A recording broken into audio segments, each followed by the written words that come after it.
Good evening, and welcome back to Bedtime Historian. Have you ever stood at the base of the Great Pyramid at Giza and wondered who the man was, who ordered something so enormous, built something that has outlasted every empire since, yet whose own voice we barely hear across 4,500 years? So, before you get comfortable, take a moment to like the video and subscribe, but only if you genuinely enjoy what I do here. If you're listening tonight, drop a quick comment with your location and the local time where you are right now. It's always interesting to see where everyone is winding down together. Now, dim the lights, maybe turn on a fan for that soft background hum, and let's ease into tonight's journey together. Khufu was born in the early years of what we now call the Fourth Dynasty, roughly 2589 BCE. Though the ancient Egyptians themselves did not number their dynasties or count years the way we do, they measured time by the reigns of kings and the annual rising of the Nile. His father was Sneferu, already an experienced ruler who had spent decades consolidating power after the turbulent end of the Third Dynasty. His mother was Hetepheres I, a woman whose name means she who is satisfied with her Horus, a quiet indication of her status as a principal wife whose lineage tied the royal house to the gods. The family resided mostly in Memphis, the administrative heart of the kingdom, a sprawling city of whitewashed mud brick houses, narrow streets shaded by date palms, and the constant smell of river mud and baking bread. Khufu entered the world in one of the royal residences near the riverbank, probably during the inundation season when the fields were underwater and the whole country paused to celebrate the gift of fertile silt.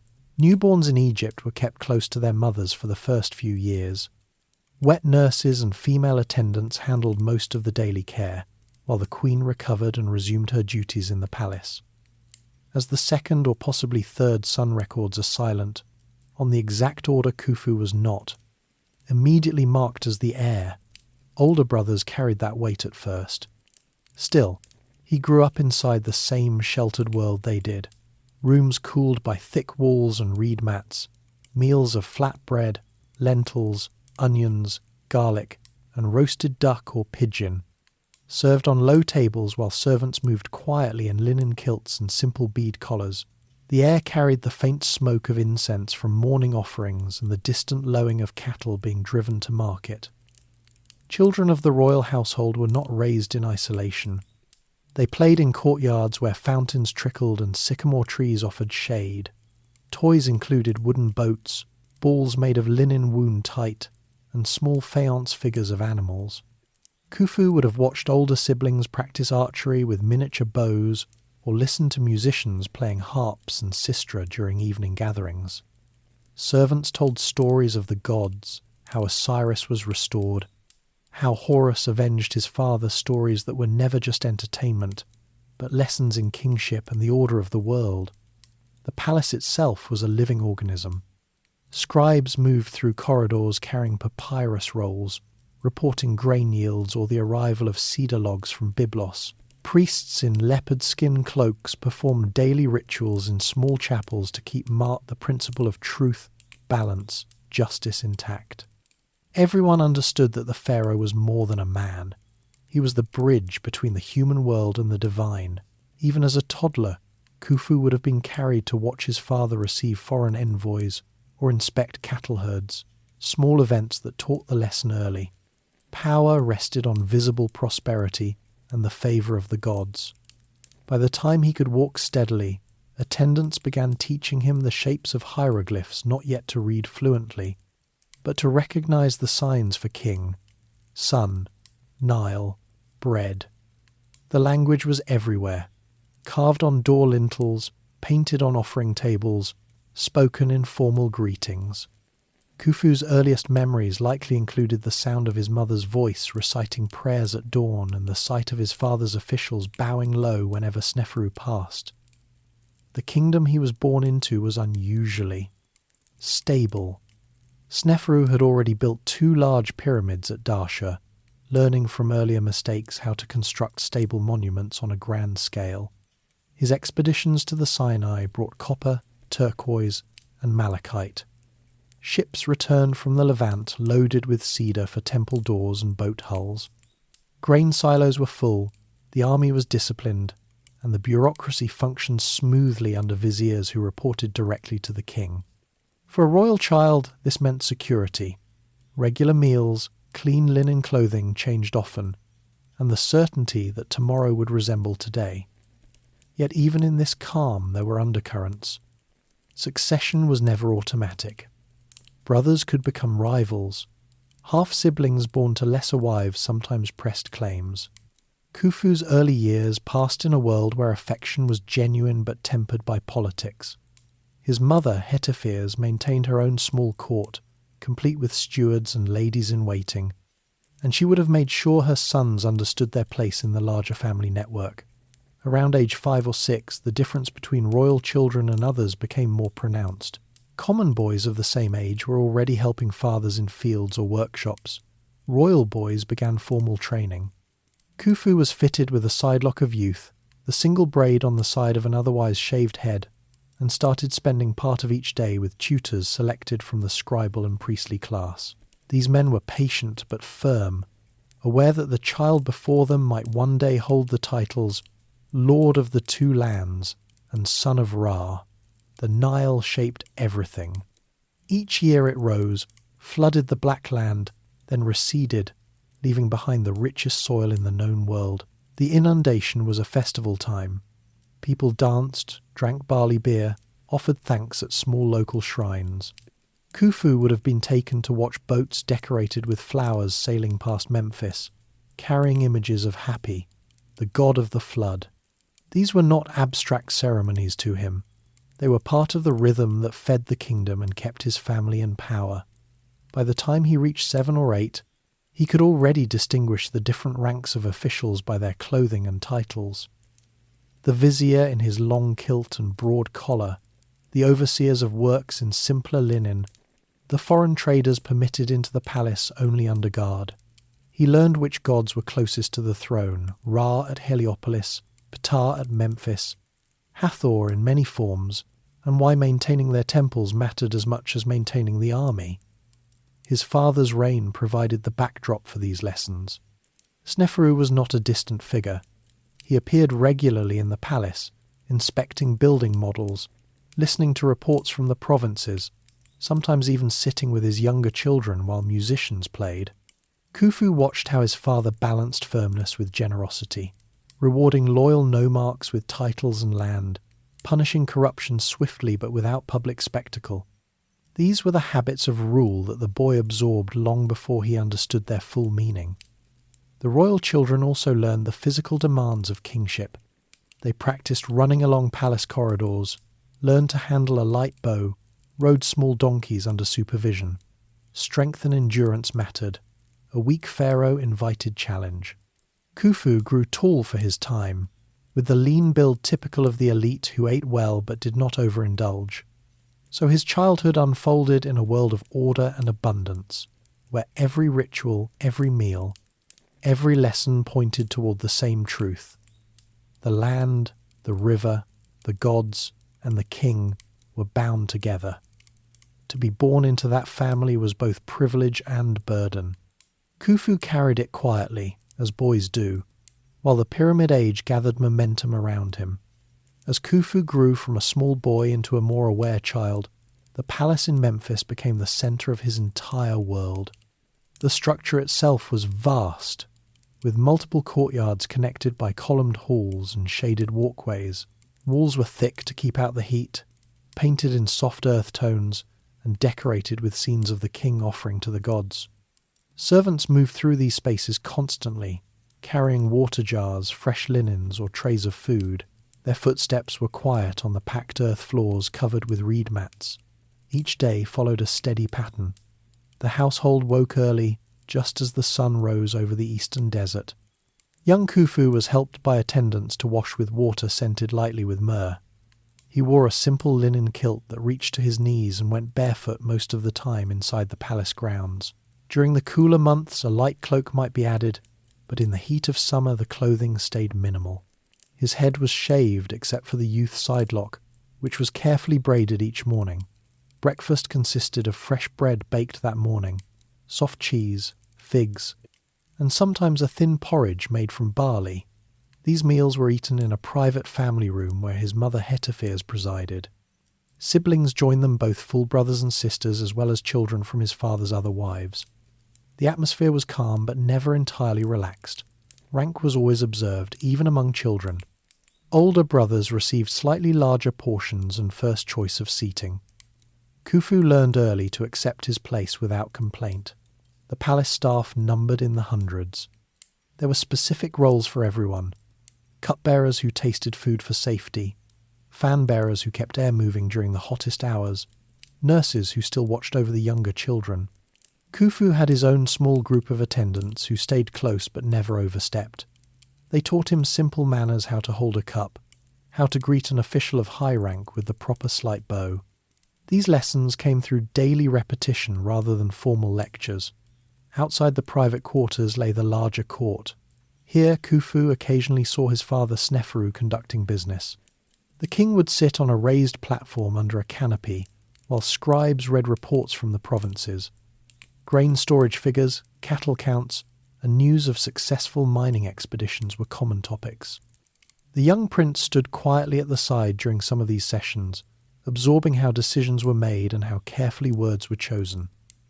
Memphis itself pressed right up against the palace walls.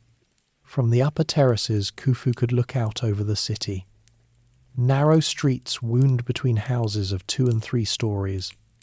The smell of baking bread and frying fish drifted up on the breeze. Donkeys brayed as they carried loads of vegetables to market. Along the riverfront, boats unloaded goods from upstream: granite from Aswan, wine jars from the delta. The prince was sometimes taken on short, supervised walks through parts of the city, always accompanied by guards and officials. These trips showed him the lives of ordinary Egyptians who worked in workshops making pottery, tools, or fine jewellery for the elite. His siblings formed an important part of daily life. There were several brothers who competed in games of skill. They threw sticks at targets or practiced with small throwing nets used for catching birds in the marshes. Sisters spent more time learning household skills and music. All the royal children participated in religious observances together, carrying small offerings to household shrines or watching priests perform morning rituals for the family's patron gods. These shared moments created bonds, even if political considerations always hovered in the background. As the years passed, Khufu began to notice differences in how people treated him compared to other boys. Servants addressed him with extra respect. When he asked for something, it was usually provided quickly. This attention made him thoughtful. He developed the habit of watching quietly before speaking, a trait that would stay with him. He enjoyed simple pleasures: the taste of honey-sweetened cakes during festivals, the cool feel of the river breeze in the evening, the sound of musicians practicing in the palace gardens. Food in the palace reflected the kingdom's wealth. Besides basic bread and vegetables, there were dates, grapes, pomegranates when in season, and meat from cattle raised on royal estates. Fish from the Nile was common, grilled or dried. Beer, lightly fermented, was drunk by everyone, even children, though watered down. Special meals marked important days, such as the anniversary of the king's coronation or successful returns of expeditions. Clothing changed with age and occasion. For daily wear, Khufu used plain white linen. On festival days, he might receive a kilt with gold thread or a collar of colourful beads. These items were stored in wooden chests, cared for by dedicated servants. The prince learned to appreciate quality materials: linen that was soft rather than scratchy, beads that were smoothly polished. Education continued through observation and gentle guidance. Scribes sometimes demonstrated how they mixed ink and wrote on papyrus. Khufu practiced making simple signs himself on broken pieces of pottery. He learned the names of different districts in Egypt and the titles held by important men. The goal was not speed, but accuracy and understanding of order. Everything in Egyptian life, he was shown, had its proper place. The seasons brought variety to palace routines. During the inundation months, when fields were flooded, more time was spent indoors with stories and games. When the water receded, everyone celebrated the return of planting season. Khufu watched processions where priests carried statues of the gods through the streets while people scattered flowers and offered prayers for a good harvest. These events reminded him that the prosperity of the palace depended on the labour of farmers far beyond the city walls. As he approached his teenage years, Khufu began joining his father on short trips along the Nile. They visited nearby temples and inspected royal estates where cattle and grain were managed. The prince saw how carefully the land was divided and how officials kept records of every sack of wheat. These journeys expanded his understanding beyond the palace compound. He noticed the respect people showed his father and started to sense the heavy responsibility that came with being part of the royal line. Back in Memphis, the daily rhythm continued. Evenings often brought music. Harpists and flutists performed while the family rested. Khufu developed a quiet appreciation for these sounds. They marked the peaceful close of another day in a kingdom that his family was expected to protect. Servants lit oil lamps as darkness fell, and the palace settled into quiet until the next dawn. Through all these experiences, Khufu absorbed the unwritten rules of royal life. One did not show excessive emotion. One listened more than one spoke. One honoured the gods before all else. These principles were not taught in single lessons, but woven into every hour spent inside the palace walls. The boy who would one day become Pharaoh was forming his character in this steady, ordered environment, surrounded by the constant activity of servants, the presence of siblings, and the living pulse of Memphis itself. Lessons of a young Prince Khufu reached an age when palace routines gave way to more structured training. Around 10 years old, the sidelock of youth remained, but his days filled with purposeful activities designed to prepare him for possible rule. The tutors chosen for him came from the scribal and priestly classes, men who had spent decades mastering the knowledge needed to serve the king.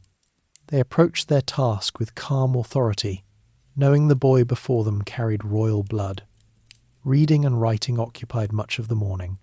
Khufu sat on a low stool in a shaded room open to the courtyard breeze. Before him lay a wooden board coated with fresh whitewash, a reed pen, and a small palette holding black and red ink. The first lessons focused on recognition rather than composition. He learned to identify the basic signs: the seated man for man, the loaf of bread for the sound T, the water ripple for N. Tutors spoke the sounds clearly and pointed to the corresponding hieroglyph. Progress moved slowly. Accuracy mattered more than speed. Mistakes were corrected without anger, simply erased and redone. By the time he could copy short words reliably, the lessons expanded to short phrases used in official documents. Life, prosperity, health, after the king's name, or may he live forever. Khufu practiced these daily until the shapes flowed naturally from his hand. The tutors explained that writing was power records kept the kingdom running, from grain tallies to temple inventories. A future pharaoh needed to understand what the scribes presented to him. Beyond the writing board came instruction in numbers and measurement. Egyptians used a base 10 system with special signs for tens, hundreds, thousands. Khufu learned to count using knotted cords or small stones arranged in rows. Tutors showed him how surveyors measured fields after the flood receded, stretching ropes marked at regular intervals. They demonstrated simple calculations: how much grain a certain area would yield, how many loaves could feed a work crew. These exercises were practical. The prince saw their direct connection to feeding the people and supplying offerings to the gods. Ritual knowledge formed another major part of his education. Priests from the nearby temple of Ptah visited regularly. They taught Khufu the sequence of morning offerings, the lighting of incense, the presentation of bread and beer, the recitation of fixed formulas that pleased the deity. He learned the proper way to hold the incense burner and the gestures that accompanied each step. These acts were not mere ceremony, they maintained the balance of the world. The tutors stressed that neglect of the gods brought chaos, drought, disease, rebellion. Khufu absorbed this lesson deeply, carrying it forward as a core duty. Observation of the Nile cycles came next. Each year, the river rose, peaked, and fell in a pattern the Egyptians had tracked for centuries. Priests kept records of flood heights using Nilometer's staircases cut into the riverbank with marks showing high and low levels. Khufu was taken to see one during the inundation season. Standing on the steps, he watched the dark water climb higher each day, covering the fields in a sheet of brown. When it receded, the black soil left behind supported abundant crops. He learned the names of the 3 seasons: inundation, emergence, harvest. Each had its own rhythm of work and festival. The tutors used these observations to teach broader principles. The Nile was a gift from Hapi, but its behaviour depended on cosmic order. The pharaoh's role was to uphold Ma'at, so the river continued its reliable pattern. Khufu heard stories of past rulers who had failed in this duty and suffered the consequences: famine, unrest. The message was clear. Personal conduct affected the entire land. Physical training complemented the intellectual work. In the palace grounds, instructors taught basic archery. Khufu drew a small bow made of acacia wood, aimed at straw targets, and released reed arrows fletched with feathers. Accuracy improved with practice. Strength came from repeated drawing. He also learned to throw javelins and handle a short staff. These skills prepared him for both hunting and the possibility of leading troops, though Egypt at this time relied more on deterrence than frequent war. Hunting trips provided practical application. During the cooler months, the royal family organised outings to the desert fringes or marshlands. Khufu rode in a chariot driven by an experienced charioteer, holding onto the side rail as the vehicle bounced over uneven ground. They pursued gazelle or fowl with throw sticks and nets. These excursions were partly sport, partly training in endurance and quick judgment. The prince returned dusty and tired, but satisfied with the day's catch. Religious festivals offered another layer of learning. At the annual feast of Opet, or local celebrations honouring Ptah, Khufu joined processions that carried the god statue through Memphis streets. He walked behind his father, carrying a small standard or fan. Crowds pressed close, chanting and throwing flowers. The prince saw how the people responded to the presence of the royal family cheers mixed with awe. These moments showed him the emotional bond between ruler and ruled. Daily life in the palace continued to shape his habits. He ate simple, regular meals: bread, onions, cucumbers, occasionally fish or meat. Water came from jars filtered through porous clay. He slept on a low bed with a wooden headrest and linen sheets. Evenings brought quiet time, listening to stories from older family members or watching the stars appear above the courtyard. The tutors introduced basic astronomy. They pointed out the Deccan stars that rose at different times to mark the hours of night. Khufu learned to recognize Sirius, whose heliacal rising signaled the coming inundation. This knowledge helped priests time rituals and farmers plan planting. The prince understood that the sky, like the Nile, followed predictable patterns the king must respect. As training intensified, Khufu spent less time in unstructured play. His siblings noticed the shift. Older brothers received similar lessons, younger ones still enjoyed more freedom. Competition existed quietly, each child aware that favour depended on ability and behaviour. Khufu responded by applying himself steadily. He asked precise questions and listened carefully to answers. The lessons extended to court etiquette. He practiced the correct way to approach officials of different ranks. A deeper bow for the vizier, a slight nod for lesser overseers. He learned the formal phrases used in greetings and reports. These details mattered. A misstep could signal disrespect and weaken authority. By his mid-teens, Khufu could read short inscriptions, perform basic calculations, recite key offering formulas, and handle weapons with competence. More importantly, he had internalized the central idea. The pharaoh existed to maintain order. Every skill, every piece of knowledge served that purpose. The tutors saw steady progress and reported it to Sneferu.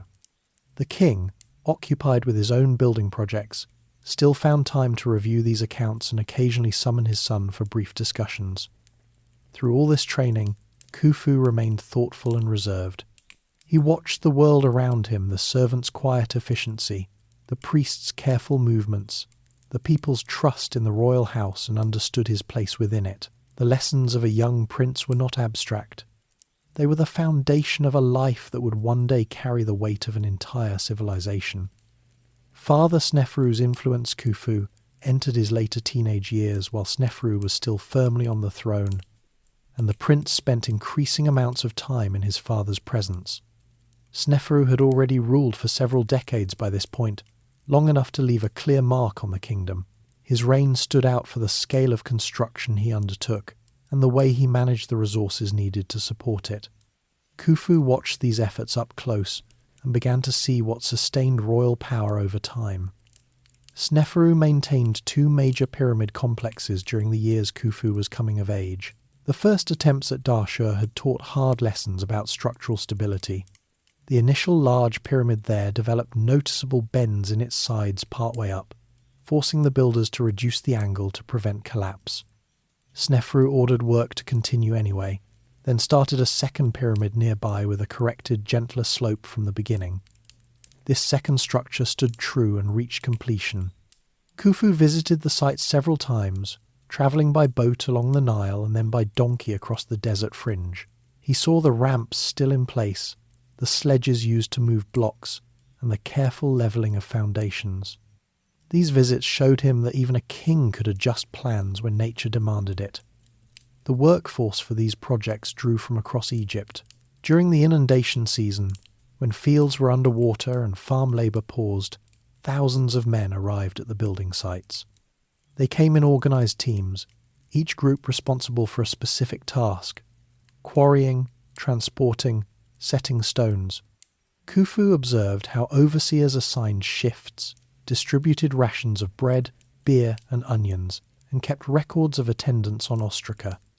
The men lived in temporary villages near the pyramids, with bakeries, breweries and medical facilities. Injuries were treated promptly, broken bones were set, wounds cleaned with honey. Sneferu made sure these workers were fed and cared for, understanding that a well-treated labour force worked more efficiently and complained less. Khufu also saw the logistical side of these enterprises. The Nile served as the main highway. Barges carried limestone from Tura quarries downstream to the pyramid sites. Granite for inner chambers came from Aswan, hundreds of miles south, floated on large rafts during high water. Cedar beams arrived from the Levant, cut in the forests of Byblos and shipped across the sea. The prince learned how officials negotiated with foreign traders, offering grain or linen in exchange for timber. These dealings kept the kingdom supplied without draining its reserves. Sneferu led military expeditions as well, though they were limited in scope. One major campaign targeted the Sinai Peninsula to secure copper and turquoise mines. Khufu accompanied his father on at least one such journey, travelling with a column of troops and supply trains. The force moved through the eastern desert, following established routes with water stops. At the mining sites, local workers extracted ore under Egyptian supervision. The expedition returned with loaded donkeys and guarded carts. Sneferu displayed the spoils publicly in Memphis copper ingots, polished turquoise beads reinforcing the image of a ruler who brought wealth home. Back in the capital, Sneferu spent time reviewing administration. He met regularly with the vizier and department heads who managed taxes, labour and temple estates. Khufu sat in on some of these sessions, positioned quietly to the side. He heard discussions about grain collection from the nomes, the appointment of new nomarchs, and the inspection of canal maintenance. Sneferu listened to reports without hurry, asked pointed questions, and issued decisions that were recorded immediately. The prince noticed how his father balanced firmness with fairness, punishing embezzlement harshly, but rewarding competence with titles and land grants. Religious duties took up considerable time. Sneferu visited temples frequently, especially the Sun Temple at Heliopolis and the Ptah complex in Memphis. Khufu joined him on several occasions. They arrived by river, disembarked at temple quays, and walked processional ways lined with sphinxes. Inside the sanctuaries, The king presented offerings while priests chanted. The air was thick with incense smoke and the low hum of voices. Khufu carried small ritual items or simply observed. These visits reminded him that the pharaoh's authority rested on divine approval as much as on military or economic strength. The royal family remained close-knit, despite its size. Sneferu had multiple wives, and children from different mothers lived in the palace compound. Khufu interacted regularly with his full siblings and half-siblings. Shared meals occurred most evenings, large trays of food placed on mats, with the king at the head. Conversation stayed light, focused on the day's events or upcoming festivals. Sneferu spoke to his sons about practical matters, the importance of loyal officials, the need to keep temples stocked, the value of accurate records. These talks were never lectures. They arose naturally during meals or walks in the garden. Khufu began to take on small responsibilities. His father occasionally sent him to inspect storehouses or oversee the unloading of boats. These tasks were minor but meaningful. They gave the prince direct contact with the kingdom's workings. He reported back to Sneferu in private audiences, learning how to present information clearly and concisely. The king listened attentively, offered corrections when needed, and praised thoroughness. Khufu developed a habit of double-checking details before speaking. The kingdom under Sneferu appeared prosperous. Fields produced surplus grain after good floods. Cattle herds grew on royal domains. Artisans crafted fine goods, gold jewellery, alabaster vessels, furniture inlaid with ivory. Trade flowed steadily. Foreign envoys arrived with tribute, and Egyptian officials travelled abroad to maintain relations. Khufu saw delegations from Nubia bringing ebony and leopard skins, from Punt with myrrh and incense. Each arrival reinforced the central role of the pharaoh in connecting Egypt to the wider world. As Sneferu aged, his building focus shifted. He planned a third pyramid, this time at Midam, farther north. Khufu travelled there to see the early stages foundation levelling, quarry preparation. The site was chosen for its visibility across the floodplain. Workers began laying courses using lessons learned at Dashur. Sneferu visited periodically, consulting architects and adjusting designs. Khufu watched how his father remained engaged even as years accumulated, never delegating entirely. Through these experiences, Khufu absorbed a practical model of kingship. Sneferu showed that rule required constant attention to detail: resources, people, gods, borders. He demonstrated that mistakes could be corrected, that persistence mattered, that prosperity depended on organisation. The prince carried these observations quietly. He did not yet speak of them openly, but they shaped his thinking about what his own reign might demand. Sneferu's influence extended beyond projects and expeditions. He maintained personal discipline, rising early, eating moderately, listening more than speaking. Khufu noticed these habits and began adopting similar ones. The king also showed generosity toward loyal servants, granting them tombs near his own pyramid. This practice strengthened allegiance throughout the court. Khufu saw how such gestures created lasting bonds. By the time Khufu reached his early 20s, he had spent years observing a ruler who combined vision with pragmatism. Sneferu had turned the lessons of earlier dynasties into concrete achievements: stable pyramids, secure frontiers, a well-fed workforce. The prince understood that the throne carried heavy expectations. What he had witnessed was not just a father's daily work, but a living example of how to hold Egypt together. Transition to power. Sneferu's long reign drew to a close in a manner typical of the era, quietly, without public spectacle or recorded drama. The king had reached an advanced age, his health gradually declining over several years. One morning, he simply failed to rise for the usual dawn rituals. Palace physicians attended him in his private chambers, but the end came swiftly. Word spread through the corridors in hushed tones. Servants moved with extra care, and officials gathered in the audience hall to await instructions. Khufu, now in his mid-20s, was summoned immediately to his father's bedside.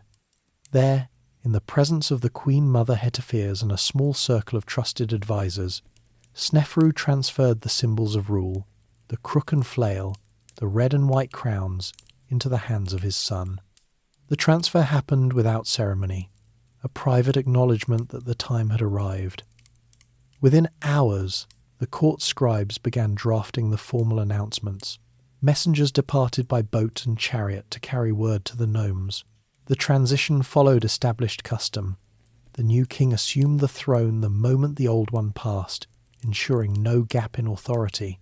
Khufu received the full titulary Horus name, Nebti name, Golden Horus name, and the prenomen Khnum Khufu, meaning Khnum protects me. The name linked him directly to the ram-headed creator god Khnum, who shaped humans on his potter's wheel and controlled the Nile's annual flood.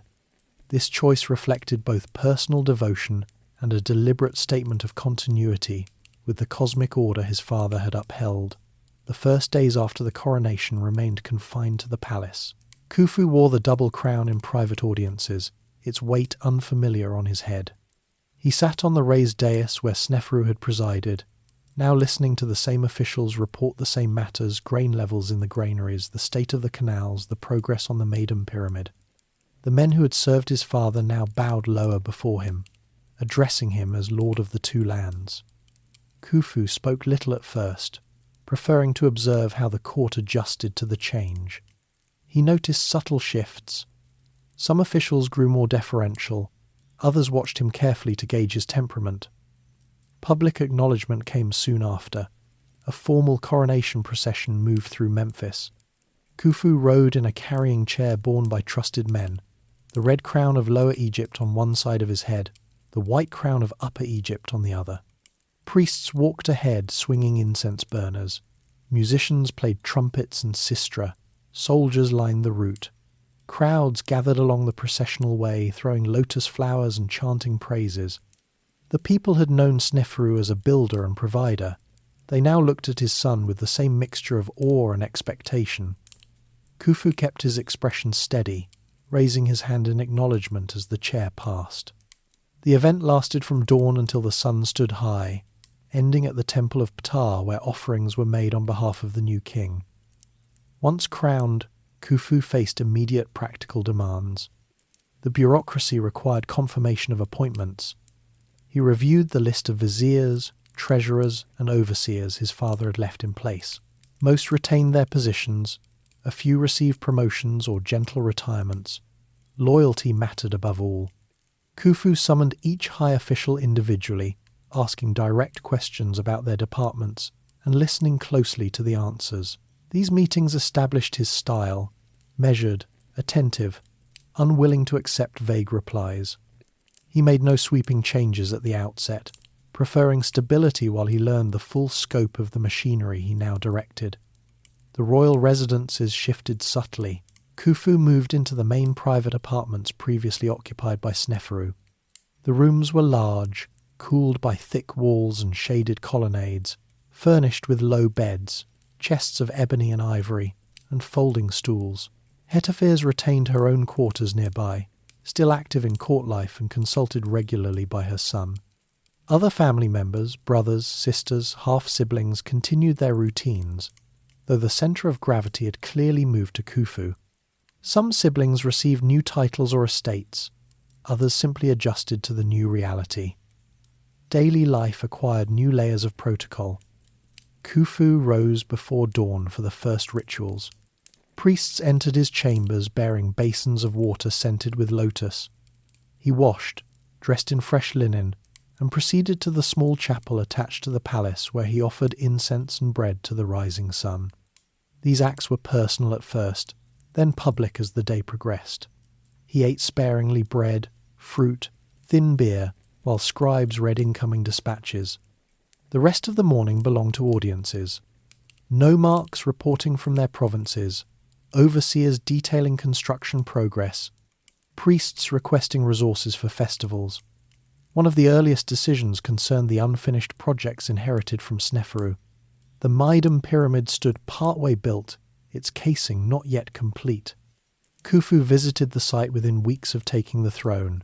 He walked the ramps, examined the courses already laid, and spoke with the chief architect. After studying the plans, he ordered work to continue, but with modifications, additional buttressing to ensure long-term stability. This choice showed continuity rather than rejection of his father's legacy. At the same time, he began considering his own monument. The idea had formed years earlier. Now it became a practical necessity. Khufu understood that a pharaoh's tomb was more than a grave. It was the physical expression of his role as maintainer of Maat.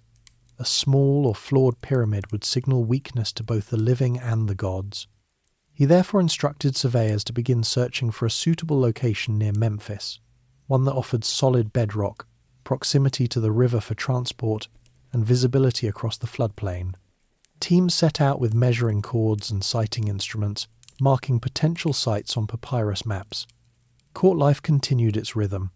Festivals arrived on schedule: the inundation celebrations, the Feast of the Valley, local temple days. Khufu participated fully, walking in processions, presenting offerings, receiving petitions. He wore ceremonial regalia on these occasions: broad collars of gold and faience, leopard skin cloaks for certain rituals, the bull's tail attached to his kilt as a symbol of strength. The clothing felt heavier than everyday linen, a constant reminder of the role he now embodied. Family dynamics adjusted gradually. His wives, several, as was customary, received increased attention from palace staff. Children born earlier now appeared more often in public settings. Khufu spent evenings with them when duties allowed, watching them play or listening to their lessons. These moments provided balance amid the growing weight of rule. The kingdom itself remained stable. The Nile floods continued their pattern. Granaries stayed full. Trade routes operated without interruption. Yet Khufu felt the difference acutely. Every decision now carried his name. A misstep in resource allocation could affect thousands. A neglected temple might invite divine displeasure. He responded by working longer hours than his father had in later years, reviewing accounts late into the night by lamplight, consulting advisors until the stars wheeled overhead. Through these early months, Khufu proved himself capable. Officials who had served Sneferu found the new king attentive and decisive. The people in the streets heard his name invoked in prayers and saw his image begin to appear on temple reliefs. He was no longer the prince observing from the side. He stood at the centre, bearing the full responsibility of the two lands. The transition, though smooth on the surface, marked a profound personal shift from observer to the one whose word became law, early, decrees as Pharaoh. With the coronation complete and the initial period of adjustment behind him, Khufu turned to the concrete work of governing. The first months on the throne required him to issue a series of decrees that would set the tone for his administration and secure the loyalty of those who ran the kingdom on a daily basis. These early commands were not dramatic overhauls, but careful adjustments that signalled both respect for his father's system and his own emerging priorities. One of the first decrees confirmed the existing appointments in the highest offices. The vizier who had served Sneferu for many years remained in place, as did the treasurer responsible for the central granaries and the overseer of royal works. Khufu summoned each man to a private audience in the palace hall. He asked them to report on the current state of their departments, the amount of grain in storage, the number of cattle on royal estates, the progress of unfinished projects. The conversations were straightforward. He listened without interruption, then asked specific follow-up questions. At the end of each meeting, he gave verbal confirmation of their positions, often adding a small additional grant of land or title to show appreciation. These acts reassured the senior officials that experience and loyalty would continue to be valued. He next addressed the provincial administration. Egypt was divided into nomes administrative districts, each governed by a nomarch appointed by the king. Some nomarchs had held their positions since Sneferu's early years and were growing old. Khufu reviewed the list of current holders and identified several who needed replacement due to age or reported inefficiency. In these cases, he selected successors from families already connected to the court, men who had served in lower capacities and demonstrated competence. The new appointments were announced through sealed papyrus rolls carried by royal couriers. Each new nomarch received a letter outlining his duties: collect taxes in grain and labour fairly, maintain canals and dikes, report any unrest immediately, and ensure temples receive their allotted offerings. Khufu made it clear that he expected regular written reports, a practice that strengthened central control. Another early decree concerned the management of labour during the inundation season. The annual flood brought thousands of farmers into temporary service on state projects. Khufu ordered that the recruitment process remain organised by nome, with quotas based on population and land under cultivation. He also specified that workers receive standard rations: bread, beer, onions, garlic, and occasional meat, and that they return to their fields once the water receded. Overseers were instructed to keep detailed records of names, days worked, and rations issued. These measures built on his father's system but added stricter accounting to prevent shortages or favoritism. Khufu paid particular attention to the priesthood. Temples owned large estates and controlled significant resources. He summoned the high priests of the major sanctuaries in Memphis, Heliopolis, and nearby centres. In separate meetings he reviewed their inventories, land holdings, cattle herds, grain stores, and reminded them of their obligation to supply offerings for the royal cult. He increased slightly the allocations for certain festivals, especially those honouring Ra and Ptah, and in return asked for more detailed annual reports on temple income and expenditure. The priests accepted the arrangement. It gave them stability while reinforcing the king's role as chief servant of the gods.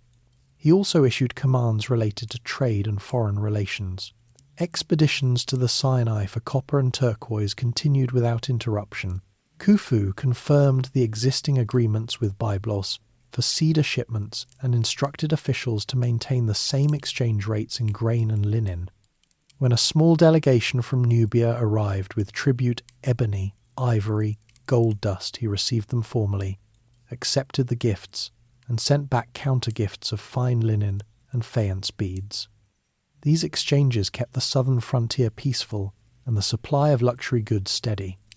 Within the palace itself, Khufu reorganized certain routines to suit his working style. He established a daily schedule for receiving reports: mornings for economic and administrative matters, afternoons for religious and construction issues, evenings for private review of documents. Scribes worked in shifts to keep pace with the flow of papyrus. He also ordered that important decrees be recorded in duplicate one copy, kept in the royal archive, another sent to the relevant department or nome. This practice reduced misunderstandings and provided a clear record for future reference. The court felt the change in subtle ways. Khufu spoke less in large gatherings than his father had in later years, preferring concise statements followed by action. When disputes arose between officials, he listened to both sides, then issued a ruling that usually split the difference or favoured the party with stronger evidence. His decisions were prompt but not hasty. He often delayed a final word until the next day so he could consult advisors or review records. This approach earned respect from those who valued consistency over flash. He also began to shape the royal household more directly. Several trusted men from his own circle, childhood attendants who had risen through the ranks, received new responsibilities. One became overseer of the palace guard, another handled the distribution of royal gifts. These appointments balanced the old guard with younger men, loyal primarily to Khufu. The shift was gradual. No one was dismissed outright, but the centre of influence tilted slightly toward the new king's generation. Construction projects received early attention. Beyond continuing the Maiden Pyramid, Khufu ordered surveys of possible sites for his own monument. Teams of surveyors, equipped with sighting rods and water levels, travelled the west bank of the Nile near Memphis. They tested soil stability, measured distances to the river, and noted elevations. Preliminary reports came back within weeks, listing several promising plateaus. Khufu studied the maps and models brought to him, asking questions about flood risk, quarry access, and visibility from the east bank. These discussions marked the first concrete steps toward his most enduring legacy, though no final decision came yet. Through these early decrees and routines, Khufu established himself as a ruler who valued order, continuity, and detailed oversight. He did not seek to erase his father's imprint, but to build upon it with greater precision. Officials learned that reports needed to be accurate and complete. Priests understood their obligations would be monitored. Nomarchs realized the king expected prompt obedience. The kingdom continued its familiar rhythm, but now every part of it answered directly to Khufu. The weight of the double crown settled more comfortably with each passing week as he moved from transition into active rule. Vision for eternity. Once the initial decrees had settled into routine and the court had grown accustomed to his steady presence, Khufu turned his attention to the matter that every pharaoh of the Old Kingdom considered central to his legacy: the preparation of his eternal resting place. The decision to build a pyramid did not arise from personal vanity, but from the fundamental duty of the king to preserve the cosmic balance after death. The monument would serve as both tomb and temple, a place where his Ka, the enduring life force, could receive offerings forever, ensuring that Ma'at remained intact for the living. Khufu had watched his father construct 3 major pyramids over the course of a long reign. Each one had improved on the last in terms of engineering and stability. The bent pyramid at Darsha showed what happened when ambition outpaced knowledge. The red pyramid nearby demonstrated the value of a lower, safer angle. The unfinished structure at Maidum incorporated further refinements. Khufu understood that his own pyramid needed to surpass these in scale and precision, not as a boast, but as a necessary expression of his role. A king who failed to provide adequately for his afterlife risked disrupting the harmony between gods and men. He began by consulting the men who knew the most about such projects: the chief architects, the overseers of works, and the priests who understood the religious requirements. These discussions took place in a quiet chamber off the main audience hall, away from the daily bustle. Models made of mud and small limestone blocks were brought in on trays. Khufu examined them carefully, asking about foundation strength, ramp design, casing material, and the placement of internal chambers. He wanted to know the exact number of blocks required, the estimated time for completion, and the workforce needed at peak seasons. The answers came with calculations based on past projects, adjusted for a larger scale. The religious aspect received equal weight. Priests from Heliopolis, where the cult of Ra held particular influence, explained the symbolic requirements. The pyramid form evoked the primordial mound that rose from the waters of Nun at creation. Its sides aligned with the cardinal directions. Its apex pointed toward the sky where the king would join the imperishable stars. The structure needed a mortuary temple attached to the east side for daily offerings, and a valley temple connected by a causeway for the arrival of the mummified body. Khufu listened to these explanations and asked for clarification on certain details, such as the orientation of the entrance and the placement of subsidiary pyramids for family members. He also considered the practical side of permanence. The monument had to withstand time, floods, and potential looting. Limestone casing from Tura would give it a smooth, gleaming surface that reflected sunlight across the valley. Granite from Aswan would line the burial chamber and corridors for durability. The internal passages needed to be sealed effectively after interment. Khufu reviewed drawings showing the proposed layout: a descending corridor leading to an underground chamber, then an ascending passage to the main burial room, with relieving chambers above to distribute weight. He approved the basic design, but requested adjustments to make the ascending passage steeper and the burial chamber larger. Resource planning followed naturally. Khufu ordered an inventory of existing quarries and stockpiles. Limestone blocks could come from nearby sites on the west bank, reducing transport distance. Granite required long journeys by river during high water. Copper tools, wooden sledges, ropes of papyrus, and levers of acacia all needed steady supply. He instructed the treasurer to allocate grain and beer rations specifically for the pyramid workforce, separate from regular state provisions. These allocations ensured the project would not drain the kingdom's general reserves. Khufu visited potential sites himself. He travelled by boat to several locations along the west bank, then continued on foot or donkey across the desert plateau. At each spot he walked the ground, felt the bedrock under his sandals, and watched surveyors take measurements with stretched cords and plumb bobs. He noted the view from the east, how clearly the pyramid would be seen from Memphis, and the ease of access to the Nile for unloading stone barges. After several trips, he narrowed the choices to a single elevated plateau that offered solid foundation rock, good visibility, and proximity to existing quarries. This place, later called Giza, stood slightly north of earlier royal cemeteries, giving his monument a prominent position on the horizon. The scale he envisioned required careful calculation. He wanted the base to measure roughly 440 cubits on each side, about 230 metres, and the height to reach 280 cubits, creating a slope of approximately 51 degrees. These proportions followed mathematical ratios that the architects considered harmonious. Khufu approved the dimensions after reviewing scaled models and hearing explanations of how the angle balanced structural integrity with visual impact. The pyramid would contain an estimated 2.3 million blocks, each averaging 2.5 tons, though many were smaller. He also planned for the surrounding complex. The mortuary temple would stand directly against the pyramid's east face, its walls decorated with reliefs showing the king offering to the gods. A long causeway would descend to a valley temple near the river, where purification rituals would take place. Smaller pyramids for queens and a series of mastaba tombs for high officials would surround the main structure, creating a city of the dead that reflected the hierarchy of the living.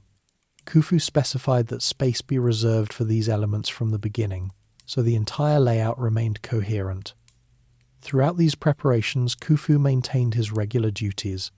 He continued receiving reports from the provinces, overseeing trade expeditions, and participating in temple rituals. The pyramid project did not distract him from day-to-day governance.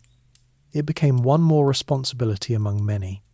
He reviewed progress on the Midas pyramid as well, deciding to complete its casing in white limestone as originally planned, even as planning for his own monument advanced. The announcement of the new project came gradually, first through private meetings with senior officials, then in broader court gatherings. Khufu explained the purpose plainly. The pyramid would ensure his Ka received perpetual offerings, sustaining the land's fertility and stability.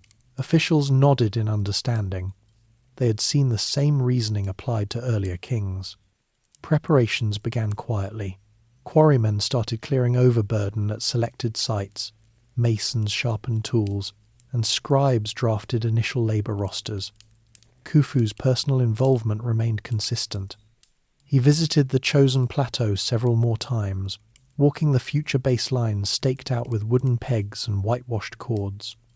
He stood where the entrance would be, imagining the corridors and chambers beneath. These visits were not ceremonial, they were practical inspections to confirm that the site met every requirement. The vision for eternity thus took shape in measured steps. Khufu approached it as he did every other aspect of rule, with attention to detail, respect for precedent, and a clear sense of duty. The pyramid was not an extravagance, but a necessary act of kingship, one that would outlast his lifetime and remind future generations of the order he had maintained. As planning moved forward, the plateau at Giza began to stir with the first signs of activity, marking the beginning of what would become the most enduring monument of the age. Selecting the Giza site with the basic design parameters established and the necessary resources earmarked, the practical step of choosing the precise location for the pyramid became the immediate focus. Khufu did not delegate this entirely. He understood that the site would determine how effectively the monument fulfilled its purpose: visible from the capital, accessible for stone transport, stable enough to support immense weight, and oriented correctly to the cardinal points and the path of the sun. Survey teams had already been working for months under the direction of the chief architect and the overseer of royal quarries. These men were experienced. Many had worked on Snefru's projects at Dashur and Meidum. They carried tools that had changed little over generations, long measuring cords knotted at regular intervals, wooden sighting rods, plumb bobs made of stone, and shallow trays of water to establish level lines. They also used simple theodolite-like devices fashioned from aligned sticks to check alignments with the rising and setting sun. Khufu reviewed their initial reports in the palace. The papyrus rolls listed several possible plateaus along the west bank of the Nile, all within a reasonable distance of Memphis. Each entry included notes on bedrock quality, distance to the river, elevation above the floodplain, and estimated transport requirements. He studied the accompanying sketches' rough outlines of the terrain with proposed baselines marked in red ink. Some locations were rejected quickly. One sat too low and risked occasional flooding during exceptional inundations. Another lay too far south, making daily oversight from the capital more difficult. A third had visible cracks in the limestone bedrock that could compromise stability. The plateau that drew his attention most lay a short distance north of the existing royal cemeteries at Saqqara. It rose sharply from the edge of the cultivated land, offering a natural prominence that would make the finished pyramid stand out against the western horizon when viewed from Memphis across the river.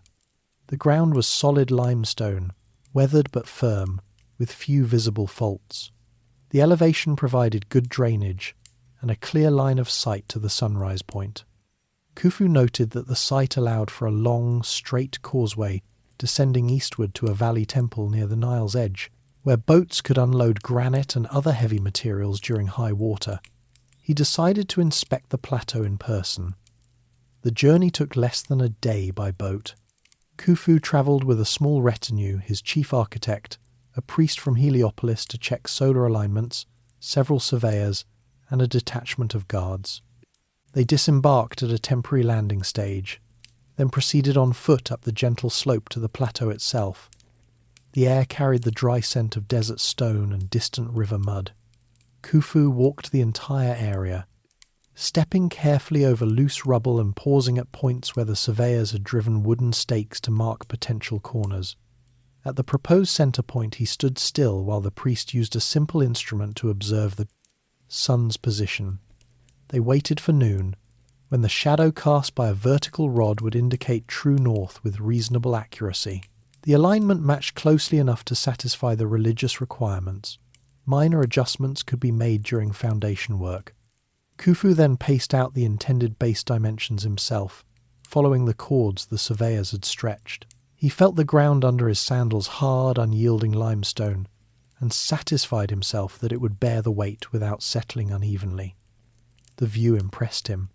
From the plateau he looked east across the broad green strip of the floodplain, to the glittering Nile and the white walls of Memphis beyond.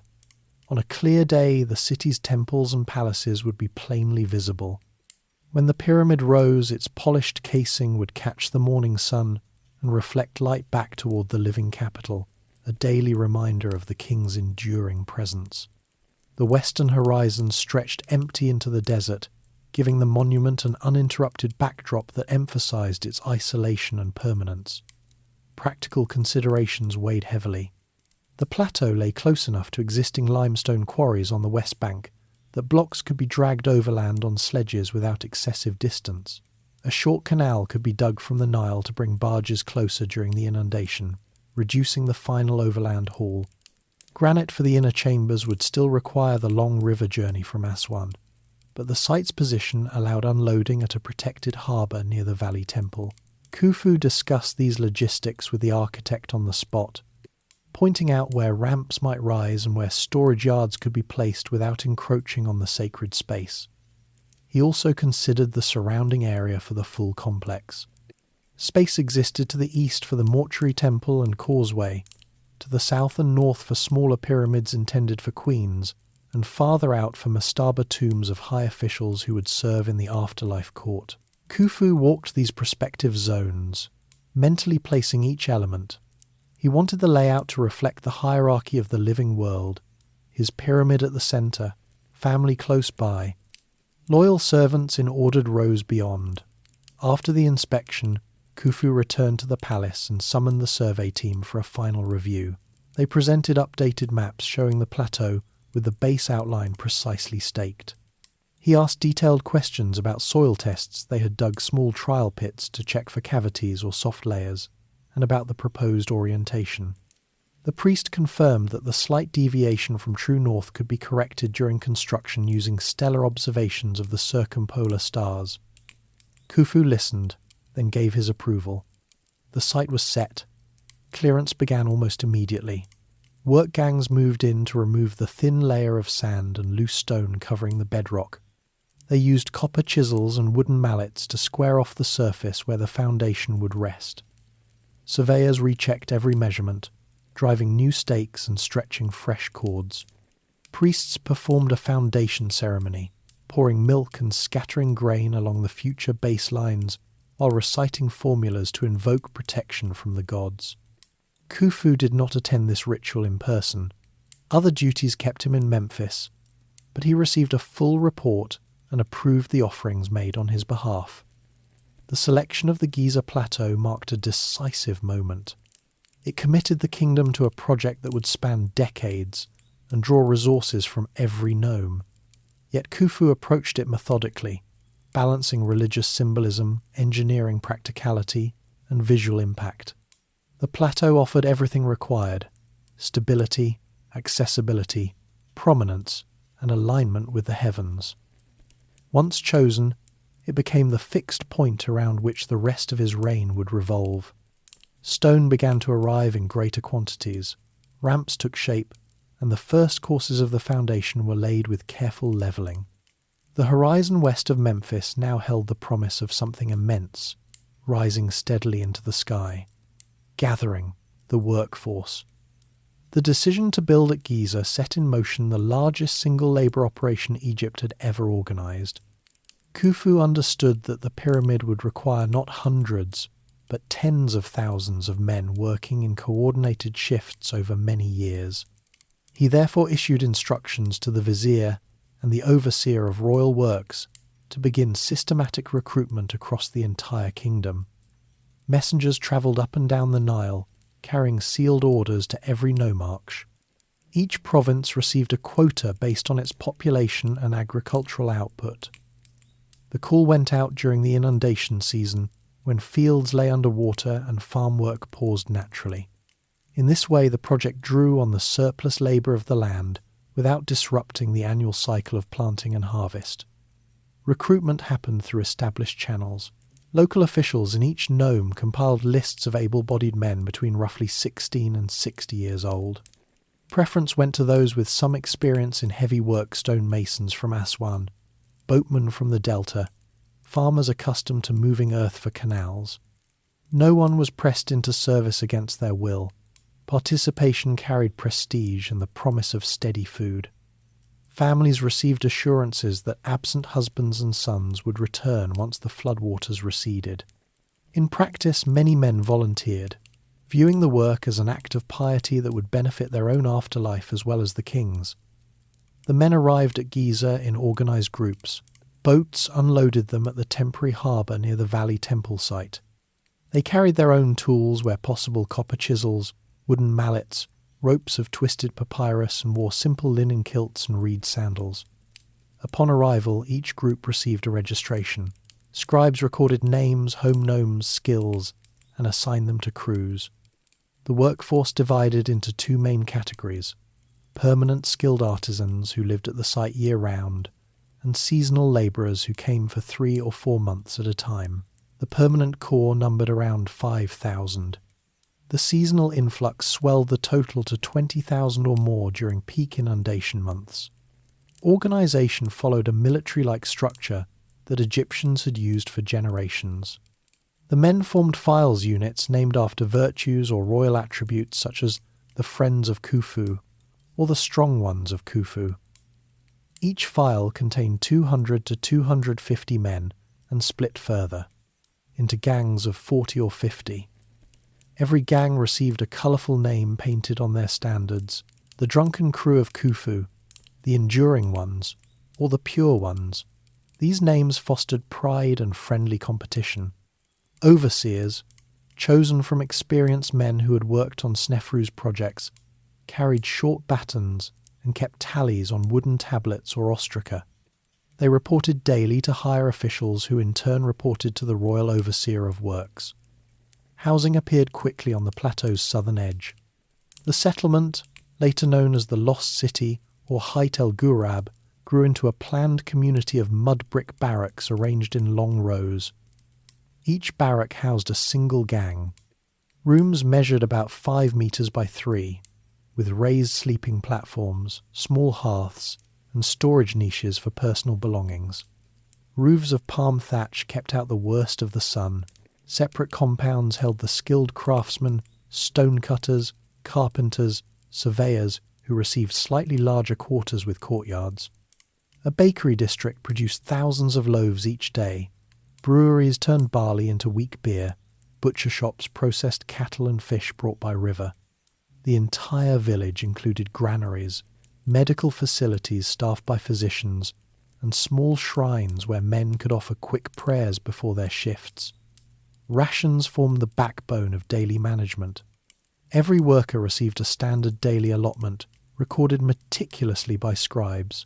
The basic ration consisted of 10 loaves of bread, some flat and coarse for the labourers, finer grades for overseers and skilled men, along with 2 jugs of beer, a bundle of onions and garlic, and a portion of dried fish or fresh meat when available.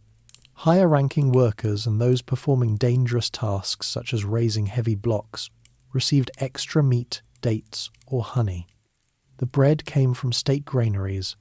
The fish arrived by boat from the delta or local Nile catches. Cattle from royal herds supplemented the diet during festivals or after successful deliveries of stone. Officials weighed and measured every distribution to prevent waste or theft. Leftover grain fed the donkeys and oxen that hauled sledges. Work schedules rotated to maintain strength and morale. During the inundation peak, crews laboured in 2 shifts, dawn to midday and midday to dusk, with a rest period in the hottest hours. Each gang worked 10 days straight, then received 1 or 2 days off for rest, family visits if nearby, or participation in local festivals. Medical care remained available around the clock. Broken limbs were splinted with reed and linen, wounds cleaned with honey and bandaged, eye infections treated with copper salts. Physicians kept records of injuries and recoveries, reporting any patterns that might indicate unsafe practices so adjustments could be made. The work itself divided into specialized tasks. One gang quarried limestone on the plateau itself, cutting blocks with copper chisels and wooden wedges soaked in water to split the stone. Another group dragged the blocks on wooden sledges over wet clay or wooden tracks to reduce friction. A third gang positioned the blocks using levers and ropes, checking alignment with plumb lines and levels. Masons smoothed faces and prepared joints. Carpenters built and repaired ramps that grew longer and steeper as the pyramid rose. Surveyors rechecked every course with sighting rods to maintain the precise angle. The rhythm became steady, the sound of mallets on stone, the creak of sledges, the calls of overseers directing movement. Khufu received regular reports on the workforce's condition. He visited the site several times each season, walking among the barracks and watching the men at their tasks. He spoke briefly with overseers, tasted the bread from the bakery, and observed the medical tents. These inspections were practical rather than ceremonial. He wanted to ensure the men remained healthy and motivated because their efficiency directly affected the timeline. On one such visit, he ordered an increase in the fish ration after hearing that the previous month's catch had been lower than expected. On another, he approved the construction of additional shade canopies along the ramps during the hottest months. The surrounding community supported the project in other ways. Families of permanent workers settled in nearby villages, growing vegetables and raising small livestock to supplement rations. Traders arrived regularly with extra goods, pottery, sandals, amulets, setting up temporary markets. Priests from Memphis conducted occasional rituals at the site, blessing the ramps and offering to the gods for safe construction. the workers themselves developed a sense of shared purpose. They carved graffiti on blocks, short prayers, gang names, jokes, showing that even in hard labour they retained human spirit. As months turned into years, the workforce system proved reliable. Quotas from the gnomes arrived on schedule. Skilled men trained apprentices so knowledge passed down. Losses from age or injury were replaced without disrupting progress. The village expanded with new barracks as needed, and storage facilities grew to hold larger stockpiles of tools and materials. Khufu reviewed the annual labour tallies with satisfaction. The kingdom had mobilized its people efficiently and without widespread hardship. Through this organized effort, the pyramid began its steady rise. Each course of stone represented the coordinated labour of thousands of men who had left their fields and workshops to serve the king and, in their own way, the order of the world. The gathering of the workforce had transformed an abstract vision into a living enterprise spread across the plateau, with its own routines, its own community, and its own quiet contribution to the eternal structure that would define Khufu's reign. Expeditions for stone and copper. The steady rise of the pyramid at Giza depended entirely on a continuous supply of materials that Egypt itself could not produce in sufficient quantity or quality within easy reach. Khufu therefore maintained and expanded the network of expeditions his father had established, directing them with the same attention to detail he applied to every other part of rule. These journeys, some short, others spanning months, brought the limestone, granite, copper, and timber needed to keep the builders moving forward without pause. Limestone for the core and the fine outer casing came primarily from two sources. The bulk of the rough blocks originated from the quarries on the Giza plateau itself and nearby outcrops along the west bank. Work gangs cut these directly on site using copper chisels and wooden mallets, splitting the stone along natural bedding planes. For the smoother, whiter casing stones that would eventually give the pyramid its gleaming finish, Khufu relied on the Tura quarries across the Nile, a short distance south of Memphis. Barges loaded at the Tura docks during high water, crossed the river, and unloaded at the Giza harbour. Khufu ordered the quarries worked year-round by permanent crews to build stockpiles ahead of peak construction seasons. He reviewed monthly tallies of blocks cut and delivered, ensuring the pace matched the rate at which masons set them in place. Granite presented a greater challenge. The dark, hard stone required for the burial chamber, the relieving chambers above it, and parts of the entrance passage came from Aswan, more than 800 kilometres upstream. Khufu confirmed the existing quarrying arrangements there. Teams of skilled stonecutters lived semi-permanently near the quarries, using dolerite pounders to shape the massive blocks. During the inundation, when the Nile flowed fastest and deepest, large flat-bottomed barges carried the granite downstream. Each voyage required careful timing to avoid low water stranding the heavy loads. Khufu instructed the overseer of river transport to maintain a rotating schedule of barges so that granite arrived at Giza every few weeks without long gaps. When a particularly large block, some weighing up to 80 tons, needed moving, he approved the use of additional towboats manned by extra crews. Copper tools formed the backbone of the entire operation. Chisels, adzes, saws, and drill bits all required fresh supplies because the soft metal dulled and wore quickly against stone. The main source lay in the Sinai Peninsula, where ancient mines at Wadi Magara and Serabit el-Kadim produced copper ore alongside turquoise. Khufu continued the seasonal expeditions his father had sent. Armed parties of several hundred men, including miners, soldiers, and scribes, travelled across the eastern desert in late winter or early spring when temperatures remained bearable. They followed established routes with known wells, setting up temporary camps near the mine entrances. Miners extracted the ore, smelted it on site into ingots, and loaded the metal onto donkeys for the return journey. Turquoise and malachite came as secondary products, valued for jewellery and pigments used in the pyramid's decoration and in temple offerings. Khufu received detailed reports from these expeditions upon their return. The expedition leader presented himself in the palace audience hall, accompanied by sample ingots and stones. The king examined the copper for purity, good quality, showed a clean reddish colour with few impurities, then listened to accounts of the journey. Water sources found reliable. Any encounters with local Bedouin tribes, the total weight of metal brought back. He asked specific questions about losses, injuries, and the condition of the donkeys. If the yield fell short of expectations, he ordered adjustments for the next season, perhaps sending more men or additional pack animals. Successful expeditions earned the leader a small reward, a title, a linen garment, or a plot of land near Memphis. Timber represented another critical import. Egypt had few large native trees suitable for heavy beams or sledges. Cedar from the forests of Byblos on the Levantine coast provided the strongest and most durable wood. Khufu maintained the long-standing trade relationship with the rulers of Byblos. Egyptian ships, long, narrow vessels with high prows and stern posts, sailed from the delta ports carrying linen, papyrus, grain, and gold. They returned loaded with cedar logs, some more than 20 meters long.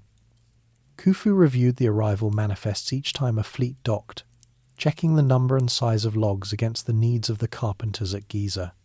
The wood went into ramp construction, lever poles, sledge runners, and the inner framework of boats used on the Nile. Smaller native acacia and sycamore supplemented it for everyday tools. The expeditions required steady coordination. Khufu appointed trusted officials to oversee each major route, one for the Sinai copper mines, another for Aswan granite, a third for the Byblos cedar trade. These men reported directly to him every month, even when no expedition was currently in progress. They maintained lists of available ships, pack animals, and trained crews. Khufu insisted on advance planning. Expeditions scheduled so that materials arrived in sequence: granite for the inner chambers before the core masonry covered them, cedar for ramps before the next course rose too high. Hazards were part of every journey. Desert expeditions faced sandstorms, scarce water, and occasional raids by nomadic groups. River voyages risked shifting sandbars or sudden winds. Khufu addressed these risks practically. He ordered extra water jars carried on donkey trains, armed escorts for valuable loads, and regular maintenance of boats. When a granite barge grounded during one low-water season, he approved the unloading and overland dragging of the blocks until deeper water returned. Such incidents were recorded as lessons for future planning. The influx of materials created visible activity along the Nile. At Giza, unloading areas bustled with gangs moving granite blocks from barges to sledges. In Memphis, cedar logs stacked in royal yards drew carpenters who shaped them into beams. Copper ingots arrived at the palace treasury, then distributed to toolmakers who recast them into fresh chisels. Khufu occasionally walked these areas himself, observing the flow of goods and speaking briefly with overseers about bottlenecks. Through these expeditions, Khufu kept the pyramid project supplied without straining the kingdom's core economy. Grain and labour quotas remained steady. The expeditions drew on specialised groups rather than general conscription. The journeys also reinforced Egypt's rich copper from the east, granite from the south, cedar from across the sea, showing neighbouring regions that the new king could maintain the same level of organisation and authority his father had demonstrated. As the years passed, the steady arrival of stone and metal became as predictable as the Nile flood itself. Khufu reviewed the supply chain with the same calm regularity he applied to court audiences. Each successful delivery moved the pyramid one step closer to completion, layer by measured layer, while the kingdom continued its familiar rhythm undisturbed. Family and Hearst Khufu's family life unfolded within the same ordered framework that governed the rest of his days. The royal household remained large and complex, with multiple wives, numerous children, and a network of relatives who lived in or near the palace compound. He approached family matters with the same deliberate care he gave to administration and construction, maintaining balance, ensuring loyalty, and preparing the next generation without haste or favoritism. His principal wives occupied separate but well-appointed quarters within the palace. The most prominent among them held titles such as king's wife or mother of the king's children, designations that carried real influence in court circles. These women managed their own small staffs of attendants, stewards, and musicians. Khufu visited their apartments regularly, often in the late afternoon or evening when official duties eased. Meals shared with one or more wives happened in private dining rooms furnished with low tables and cushions. The food mirrored palace standards: roasted fowl, stewed vegetables, bread, fruit, and beer served by discreet servants who withdrew once everything was arranged. Children from these unions numbered in the double digits by the middle years of his reign. Sons and daughters grew up in the palace under the watchful eyes of nurses, tutors, and older siblings.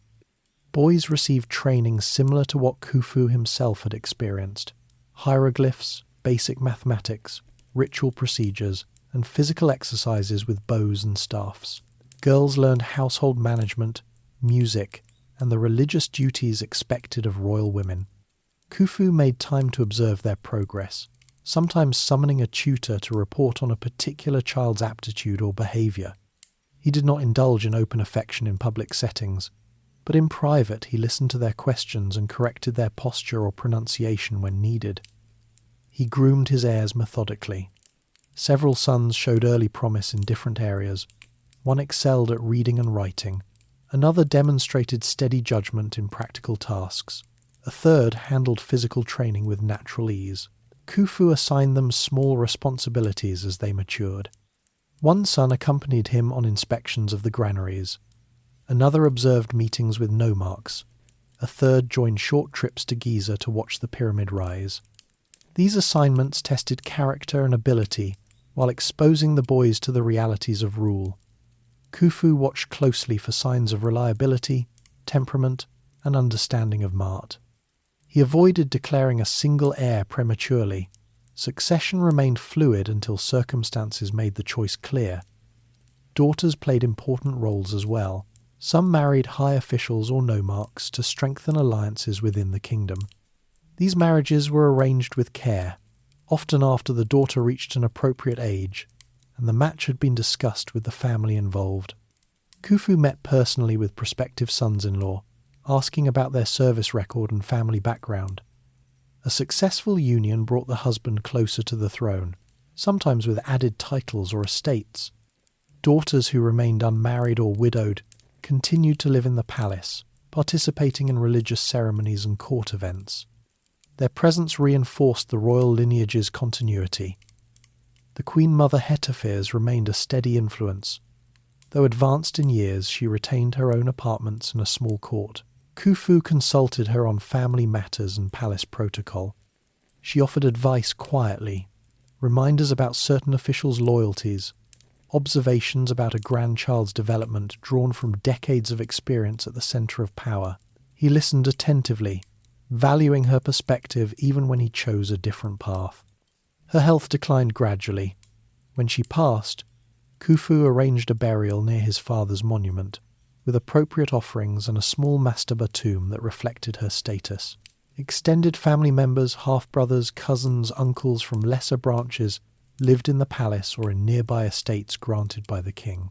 They held positions in the administration or priesthood, contributing to the smooth functioning of the court. Khufu kept these relationships balanced, rewarding competence, correcting overreach, preventing factionalism. Family gatherings occurred during major festivals or private meals. These occasions mixed formal protocol with moments of ease. Music played softly, children ran in the gardens under supervision, adults spoke of the day's events. Daily interactions with children followed a predictable pattern. Khufu saw them most often in the evening. After the main meal, he sometimes walked in the palace gardens with one or two sons or daughters, asking about their lessons or games. He corrected errors, gently improper grip on a bow, incorrect recitation of a formula, and praised effort when warranted. These walks allowed brief personal contact amid the demands of rule. He taught them practical lessons, the importance of accurate records, the need to listen before speaking, the value of steady work. Religious observances bound the family together. During festivals, the royal children participated in processions, carrying small standards or offerings. Khufu led the family group in presenting gifts at temple altars. These shared duties reinforced their collective role as upholders of divine order. At home, small chapels in the private quarters received daily attention. Children learned to light incense and place bread before household gods under their father's eye. As the years advanced, Khufu began to focus more deliberately on succession. He observed which sons showed the qualities needed for rule, calm judgment, attention to detail, respect for tradition. One son in particular, later known as Khafre, demonstrated a steady temperament and an interest in the pyramid project. Another, Jedefre, showed aptitude for administration. Khufu assigned them increasing responsibilities, overseeing minor construction tasks, attending audiences, reviewing reports. He did not announce a preference openly. The court understood that the choice would become evident in time. The family household adapted to the pyramid's demands. Some children visited Giza occasionally, watching the work from a safe distance. They saw the ramps, the sledges, the gangs moving stone. These trips gave them a tangible sense of their father's greatest undertaking. Back in Memphis, daily life continued its rhythm lessons in the morning, meals together, quiet evenings with music or stories. Khufu ensured the children understood that privilege carried duty. The palace was not merely a place of comfort, but the centre from which the two lands were governed. Through all these years, the family remained a quiet anchor for Khufu. Wives provided companionship and counsel. Children offered continuity and hope for the future. Relatives strengthened the web of loyalty that supported the throne. He managed these relationships with the same measured approach he brought to every other aspect of rule: fair, attentive, forward-looking. The heirs he raised would one day inherit not just the crown, but the unfinished monument on the plateau and the kingdom it was meant to protect. Temples and divine duties. Khufu's attention to the temples and the gods formed a constant thread through every year of his reign, as essential to maintaining the kingdom as the supply of stone or the flow of grain. He viewed these duties not as separate from his other responsibilities, but as the foundation that made everything else possible.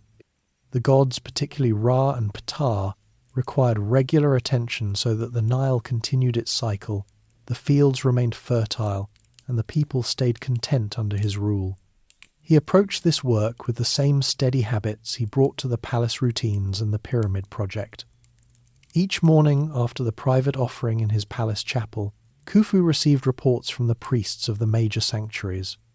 Messengers arrived early with small papyrus rolls listing the previous day's activities, how much bread and beer had been placed on the altars, which statues had been washed and dressed in fresh linen, and any requests for additional supplies. He read these summaries while finishing his breakfast, noting any irregularities or shortages.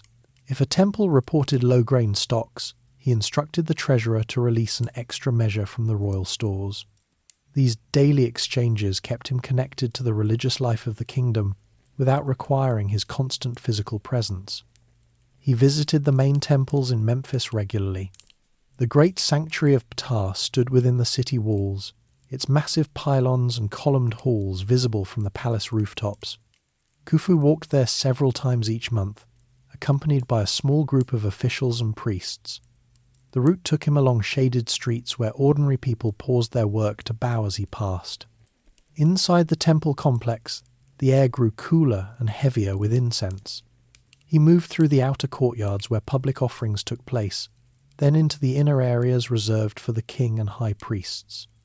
There he presented fresh offerings himself, placing bread on the altar, pouring beer from a small jar, lighting incense so the smoke rose toward the ceiling beams carved with stars. The priest chanted the fixed formulas while he stood in silence, his hands raised in the traditional gesture of giving. The Temple of Ra at Heliopolis received special attention. Located a short boat journey north of Memphis, it served as the center for solar worship and held particular importance for the royal family. Khufu traveled there by barge when the river level allowed easy passage. The journey itself became part of the ritual. He stood at the prow watching the temples and fields slip by. Upon arrival, he followed the processional way lined with sphinxes, entered the main sanctuary, and participated in the midday rites. He examined the temple's records of solar observations, asking the priests about any deviations in the timing of festivals or the height of the Nile. These visits reinforced his role as the son of Ra, the living link between heaven and earth. Festivals marked the high points of the religious calendar. The annual Opet festival in Thebes required careful preparation, even though Khufu rarely travelled that far south himself. He sent representatives carrying royal offerings and reviewed the plans for processions and banquets. Closer to home, the Feast of the Inundation brought celebrations throughout Memphis. Khufu presided over the main ceremony at the riverbank, watching priests cast offerings into the rising waters while musicians played and crowds gathered along the banks. He stood under a canopy wearing the double crown and a ceremonial kilt, raising his hands to bless the flood.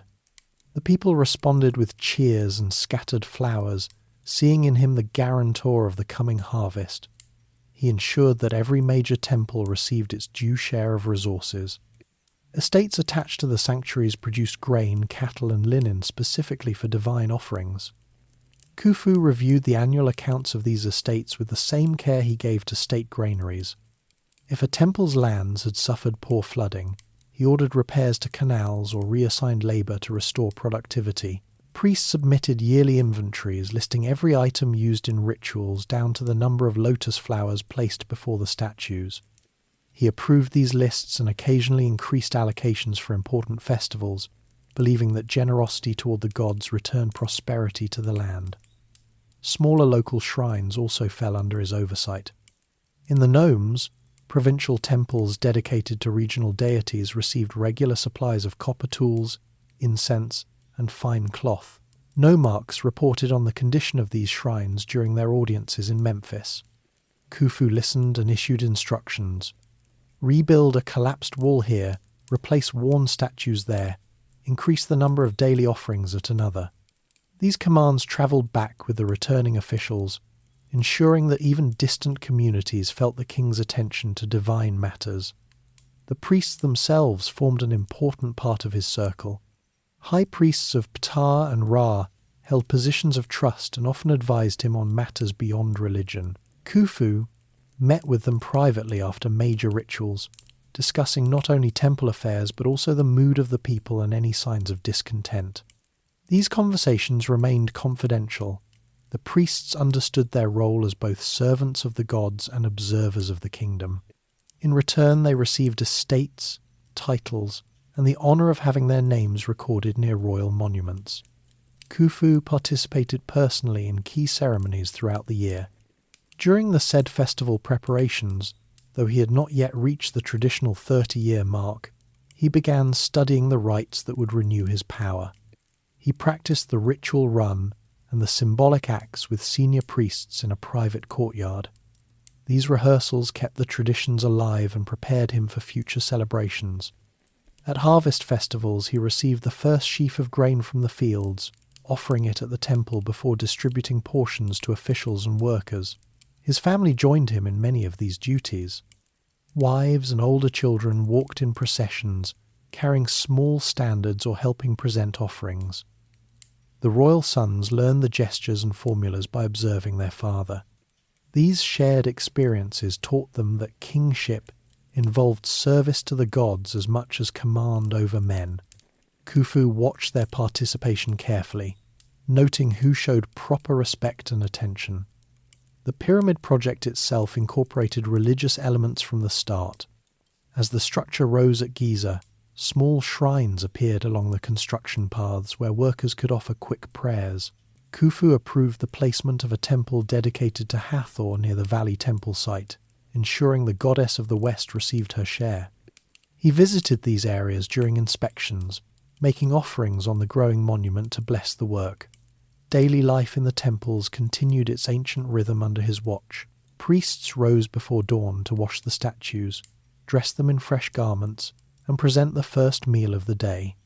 Khufu's decrees ensured they had everything needed: oil for lamps, myrrh for incense, fine linen for the gods' clothing. In return, he expected detailed reports and absolute loyalty. Any priest found misusing temple resources faced swift removal and replacement. Through these visits, festivals, and provisions, Khufu kept the divine order in balance. He believed that neglecting the gods would invite chaos, failed floods, poor harvests, unrest among the people. By giving consistently and personally, he maintained the favour that allowed the pyramid to rise and the kingdom to prosper. The temples of Memphis and beyond became extensions of his palace, places where his rule connected directly with the forces that sustained Egypt year after year. As the seasons turned and the pyramid grew taller, these religious duties remained unchanged. Khufu continued his regular rounds, his offerings, and his oversight with the same calm consistency. The gods received their due, the land stayed fertile, and the people saw in their king the living embodiment of Ma'at. This quiet, steady service to the divine formed the unseen foundation beneath every other achievement of his reign. Mid-reign challenges. The pyramid at Giza reached roughly half its final height, and the workforce settled into a reliable, annual rhythm. Reports from the provinces began arriving with greater frequency and urgency. Khufu had reached the middle stretch of his reign, a period when the demands of the great monument tested the kingdom's capacity to balance its resources.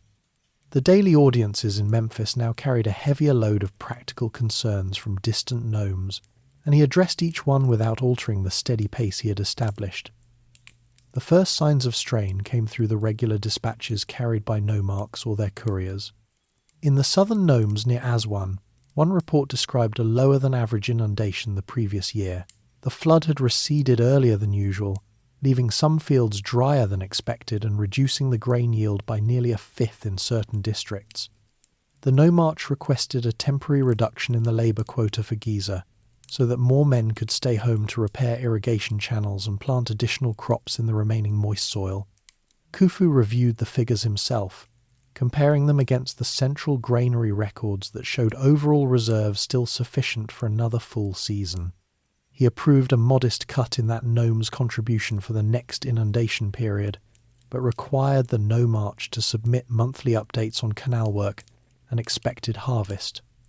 Similar messages arrived from the Delta region in the north. Heavy rains in the Mediterranean catchment had caused the Nile branches to rise too quickly in one area, flooding low-lying villages and damaging storehouses. Local officials listed ruined grain sacks and displaced families. Khufu instructed the treasurer to release emergency supplies from Memphis stockpiles, enough barley and dried fish to feed the affected communities for 3 months. At the same time, he ordered a survey team to travel north and assess whether permanent dikes needed strengthening. These adjustments drew directly from the pyramid's allocated grain, yet he kept the reduction small enough that work on the plateau never slowed. Farther east, trouble surfaced in the Sinai mining expeditions. One caravan returned with fewer copper ingots than planned, after a sudden sandstorm scattered the pack animals and damaged several smelting furnaces. The expedition leader described lost tools and 2 men injured by falling rock. Khufu listened to the full account in a private session, then directed the overseer of mines to send replacement equipment on the next regular journey and to increase the escort size for future trips. He also approved extra rations of meat and beer for the miners as compensation for the hardship. The temporary shortfall in copper meant that masons at Giza had to reuse older chisels longer than usual, but the carpenters compensated by sharpening them more frequently and fashioning additional wooden levers from local acacia. In the western oases, a different kind of challenge appeared. Nomads from the desert fringes had begun raiding small caravan routes that supplied natron and other minerals used in temple rituals and mummification preparations. The local governor reported stolen donkeys and damaged wells. Khufu responded by sending a small detachment of troops, experienced men who had served on earlier expeditions, along with instructions to restore the wells and establish regular patrols. He made it clear that the troops should return once order was restored rather than remain permanently, preserving manpower for the plateau. These reports reached him in sequence during the morning audiences. Khufu never reacted with visible frustration. He sat on the dais, examined the papyrus rolls, asked for clarification on numbers, and issued decisions that distributed the burden fairly across the kingdom. He instructed the vizier to maintain a separate ledger, tracking all diversions from pyramid resources so that the accounts remained transparent. This ledger showed that less than 10% of the annual grain allocation had been redirected in any given year, a figure he considered acceptable as long as the pyramid continued its steady upward growth. The balancing act extended to labour as well. When a nome in Middle Egypt reported an outbreak of cattle disease that reduced ploughing capacity, Khufu temporarily lowered its quota of seasonal workers by 200 men. In exchange, he required the nomarch to provide extra donkeys for hauling stone at Giza the following season. This swap kept the overall workforce numbers stable while helping the affected province recover its herds.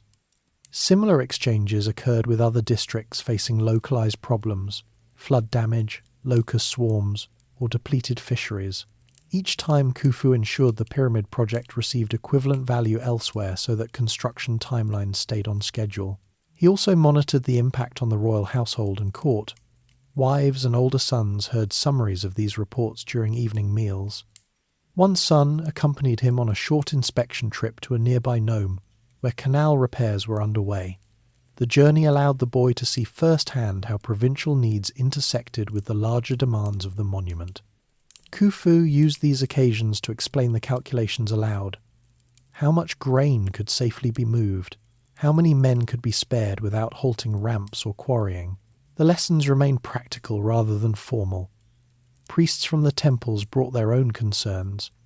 One sanctuary in the south reported that its attached estates had suffered from the same low flood, reducing offerings to the local god. Khufu increased its share of central grain for 3 months, while directing the nomarch to accelerate canal clearing in that district. He reminded the priest that the pyramid itself served as a perpetual offering to the gods, linking the monument directly to divine favour. Throughout these mid-reign years, the pyramid continued rising. Each new course of stone required the same careful coordination, yet the workforce never lacked for bread or tools. Khufu reviewed the monthly progress reports with satisfaction, noting that the structure had now passed the level where the ascending passage branched toward the burial chamber. The challenges from the provinces had tested the kingdom's resilience but had not disrupted the essential flow of materials or labour. He kept the adjustments small and temporary, always calculating the long-term needs of both the living and the eternal monument. The people in the nomes felt the king's hand through these decisions. When a district received extra grain or a reduced labour call, word spread along the river that Khufu had listened and responded fairly. No widespread unrest developed. The nomarchs understood that loyalty and accurate reporting earned prompt help, while neglect invited quiet correction. Khufu reinforced this understanding by occasionally promoting a competent official from a province that had managed its difficulties well, bringing him into the Memphis administration. As the inundation season approached again, Khufu reviewed the accumulated reports one final time before the new quotas went out. He adjusted the overall labour distribution slightly, drawing a few more men from stable northern nomes to offset the southern shortfalls. The pyramid would receive its full complement for the coming months, and the provinces would receive the support they needed to recover. This careful equilibrium defined the middle years of his rule. Neither the monument nor the land suffered lasting harm. The distant troubles had served as a reminder that even a prosperous kingdom required constant attention. Khufu met each challenge with the same measured approach he applied to every other duty, ensuring that resources flowed where they were most needed at any given moment. The pyramid continued its ascent on the plateau, while the two lands remained fed, irrigated, and orderly under his oversight. Construction milestones. The pyramid at Giza passed its midpoint during the later years of Khufu's reign, and the structure began to reveal its final form against the western sky. Each new layer of limestone blocks added height and definition, turning the stepped core into the smooth-sided monument that would dominate the plateau for millennia. The engineers who had trained under Snefru's projects applied their accumulated knowledge to solve the practical problems that arose at greater elevations, while the workforce maintained its steady pace without major interruption. By this stage, the base courses were complete, and the sides had reached roughly 100 metres above the plateau. The outer casing stones from Chura now covered the lower third of each face, giving the structure a polished white appearance that caught the morning sun and reflected it across the Nile Valley. Masons worked from the top down on these casing blocks, fitting them with joints so tight that a knife blade could not slide between them.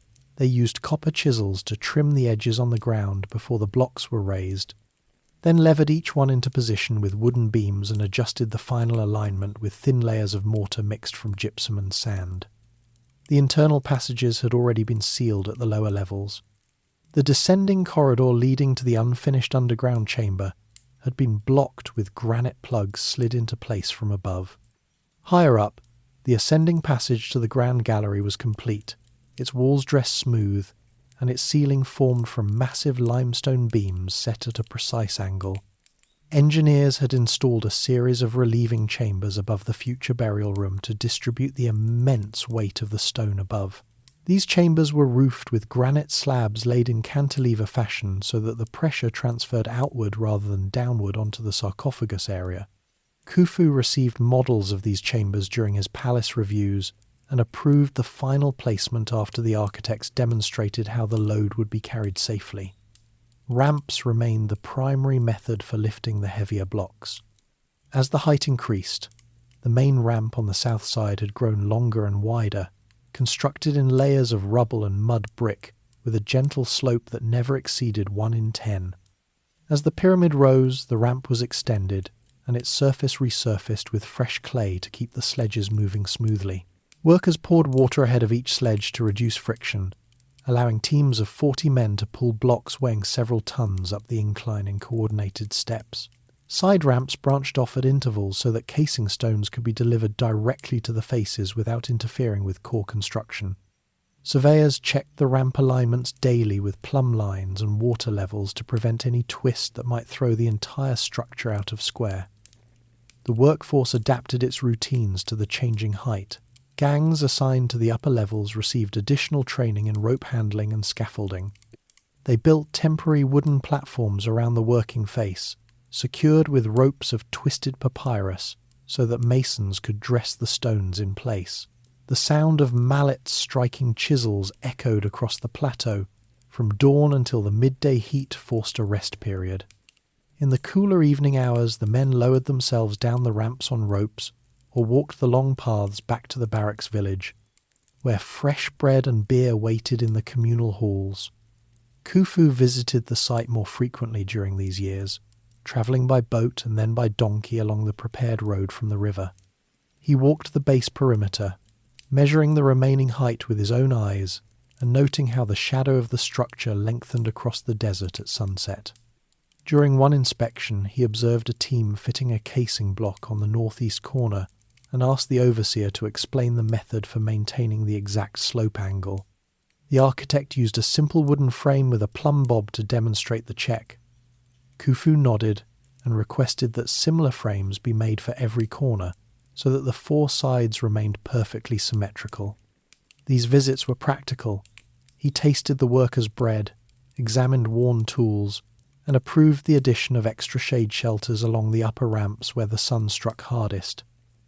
Engineering solutions continued to emerge as new challenges appeared. When the grand gallery reached its full length, the builders installed a series of slots in the walls to hold wooden beams that would later support the ceiling blocks after burial. The gallery itself featured a corbelled roof that narrowed toward the top, distributing weight evenly. Higher still, the burial chamber was nearing completion, its granite walls and ceiling beams set with such precision that the room felt almost weightless inside. Engineers had calculated the exact position so that a shaft aligned with the North Star would allow the king's spirit to ascend. Khufu examined a small model of this alignment in the palace and confirmed the orientation matched the observations taken by the priests at Heliopolis. The surrounding complex also advanced in stages. The mortuary temple against the east face had its foundation courses laid and its first columns erected. Workers carved reliefs on the limestone walls showing Khufu presenting offerings to the gods, though the final painting and polishing waited until the entire structure stood complete. The long causeway descending to the valley temple progressed steadily. Its walls rose on either side of the processional road, protecting the route from sand and providing shade for future ceremonies. At the river end, the Valley Temple received its granite facing, creating a solid landing place where the royal barge would one day moor. By the later seasons, the pyramid's shape had become unmistakable even from the eastern bank of the Nile. Travellers on the river looked west and saw the gleaming white form rising above the plateau, its apex already sharp against the sky, though still many courses short of completion. The reflection on calm mornings turned the structure into a mirror of sunlight, visible from Memphis rooftops and reminding everyone in the capital of the king's enduring work. Farmers in the fields paused occasionally to point it out to their children, describing how the monument would stand long after their own lives ended. The workforce reached new levels of efficiency during this phase. Skilled masons trained younger men in the exact techniques for dressing, casing stones, passing down the knowledge through direct demonstration rather than written instructions. Quarry gangs on the plateau itself cut blocks to standard sizes, reducing the amount of trimming needed at the building site. The copper supply from Sinai arrived in steady shipments, allowing toolmakers to keep every chisel sharp and every saw blade ready. Records kept by the scribes showed that the number of blocks set per month remained consistent even as the height increased, a testament to the organization established years earlier. Khufu continued to receive monthly tallies of progress in the palace. The reports listed the exact course number reached, the number of casing stones placed that season, and any minor adjustments made to the ramp system. He reviewed these figures alongside the provincial accounts, ensuring that the resources diverted to construction did not create shortages elsewhere. The steady advancement reassured him that the monument would stand as intended, its proportions exact and its purpose clear. As the structure climbed higher, the daily life around it settled into a familiar rhythm for those involved. Workers rose before dawn, ate their rations in the barracks, and climbed the ramps with the rising sun. Overseers moved among the gangs with their wooden tally sticks, marking each block set in place. In the evenings they returned to the village where bakers fired fresh bread and brewers filled jars from the day's fermentation. Small shrines along the paths received quick offerings of breadcrumbs or drops of beer from men who had completed their shift safely. The plateau itself changed appearance, with each season ramps lengthening in winter, casing stones gleaming brighter. After summer rains washed the dust away, the milestones accumulated quietly. The first course of the burial chamber roofed, the grand gallery sealed at its lower end. The first Queen's Pyramid beside the main structure brought to its full height. Each achievement marked another step toward the day when the final capstone would be lowered into place and the ramps dismantled.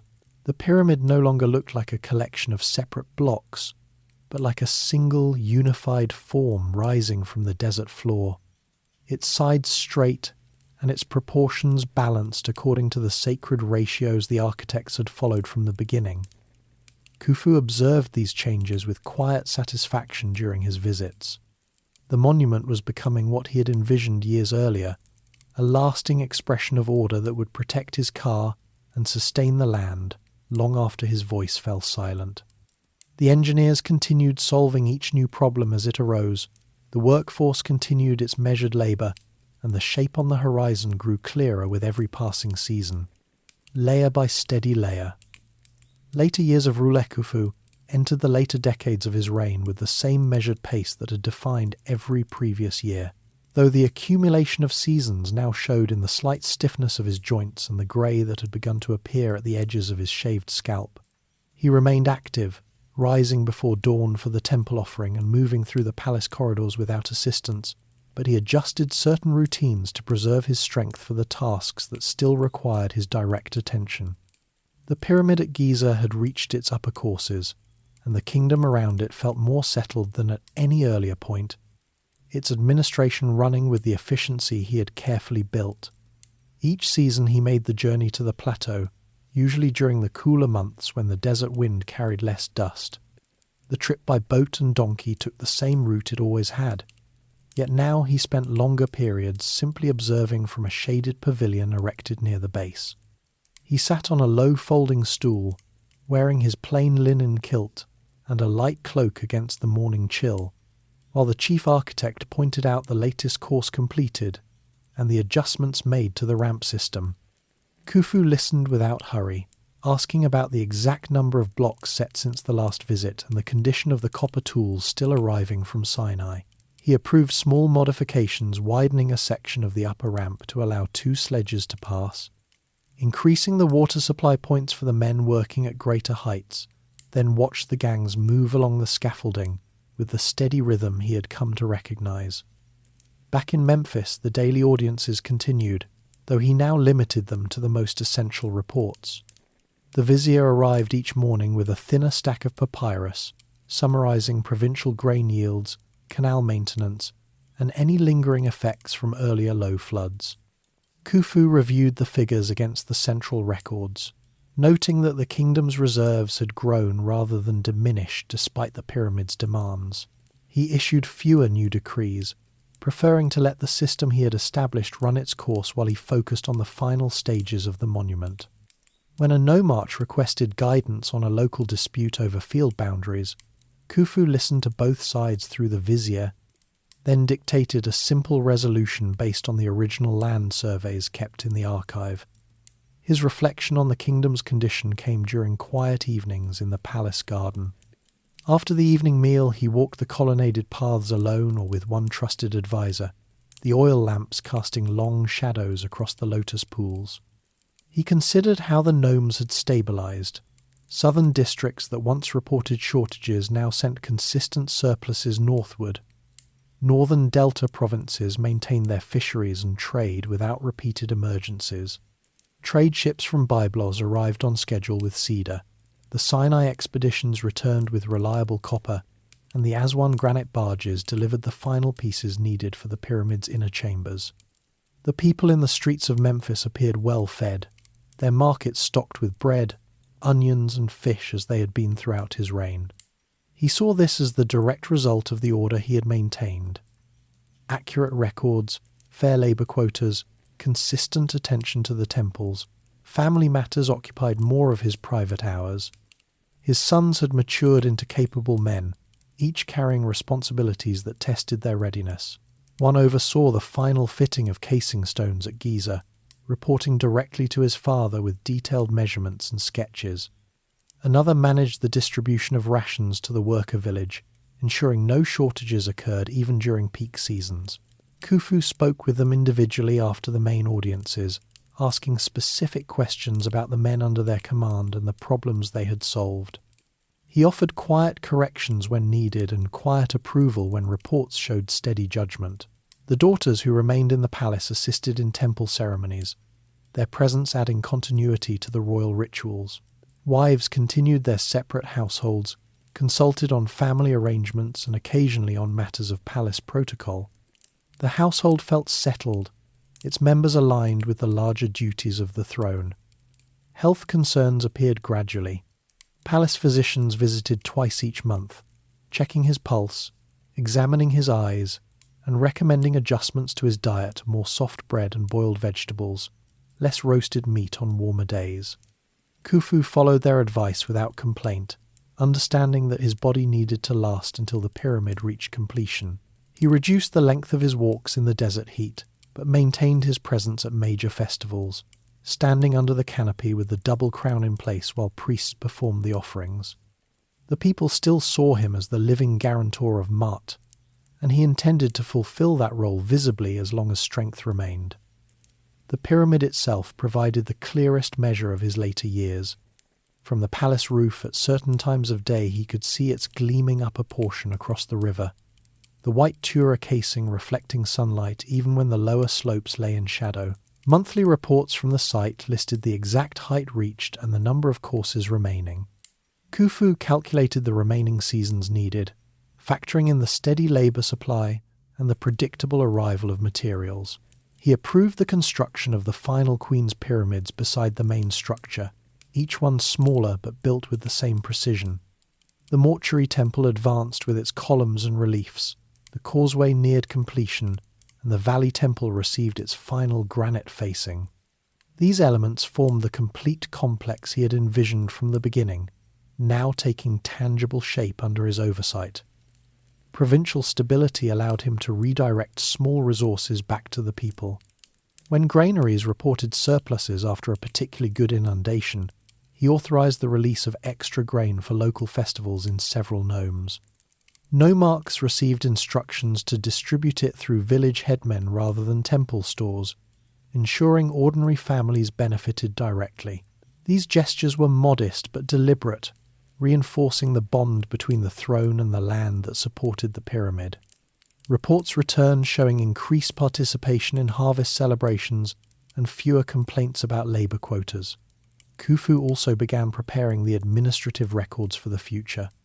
He ordered the vizier to compile a summary ledger of all major decisions, labour allocations, temple endowments, trade agreements stored in duplicate in the palace archive, and a secure chamber near the pyramid. These documents would guide his successor without requiring sudden changes.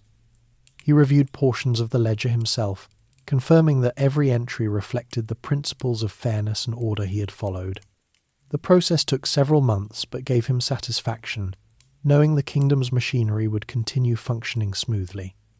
Evenings brought moments of quiet reflection. After the final report of the day, Khufu sat in his private chamber with a single lamp, reviewing the small models of the finished pyramid brought periodically from Giza. He turned the miniature in his hands, noting how the proportions matched the sacred ratios and how the alignment with the northern stars remained exact. These models reminded him of the long sequence of choices that had led to this point. The site selection, the workforce organization, the steady supply lines, the adjustments during difficult seasons. The kingdom felt stronger than when he had taken the throne, its borders secure, its temples supplied, its people fed and occupied in productive work. He continued the daily temple visits when possible, walking the short distance to Ptah's sanctuary or travelling by boat to Heliopolis. The priests noted his consistent presence and the unchanged generosity in offerings.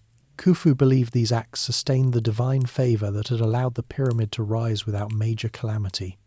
During one such visit, he stood before the statue of Ra as the midday light streamed through the sanctuary opening, the priests chanting the familiar formulas around him. The moment felt like a continuation of every similar rite he had performed since his father's time. The later years passed in this steady pattern. Seasonal inspections at Giza, morning audiences shortened but focused, family discussions in the evenings, and the quiet satisfaction of seeing the kingdom hold together. Age brought no dramatic decline, only a natural slowing that he managed with the same discipline he had always shown. The pyramid on the plateau served as both achievement and reminder, its shape now nearly complete, its purpose clear, its endurance assured. Khufu reviewed its progress each season, with the knowledge that the land he had governed remained prosperous and ordered, ready for whatever came after his own time ended. Preparing. Succession Khufu reached the point in his reign where thoughts turned naturally toward what would follow his own time on earth. The pyramid stood nearly complete, its final courses visible from the palace roof on clear days, and the kingdom had settled into a prosperity that felt durable. He began the careful work of ensuring a smooth transition, drawing on the same methodical approach he had used for every major undertaking, selecting carefully, testing gradually, and documenting everything so that the handover would preserve rather than disrupt the order he had maintained. He had narrowed his focus to one son above the others. This son, Pharaoh, had shown consistent qualities over many years: steady judgment in the face of practical problems, attention to detail in reports from Giza, and a quiet respect for the religious duties that underpinned the throne. Khufu had watched him closely during the later construction phases. Pharaoh oversaw the placement of the last casing stones on the lower faces, checked the alignment of the mortuary temple columns, and managed the final deliveries of granite for the inner chambers. His reports arrived promptly, written in clear hieroglyphs with precise measurements and no unnecessary flourish.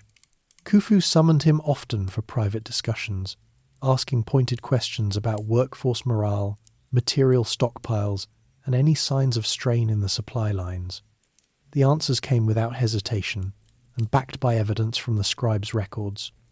To test readiness further, Khufu assigned Khafre broader responsibilities within the palace.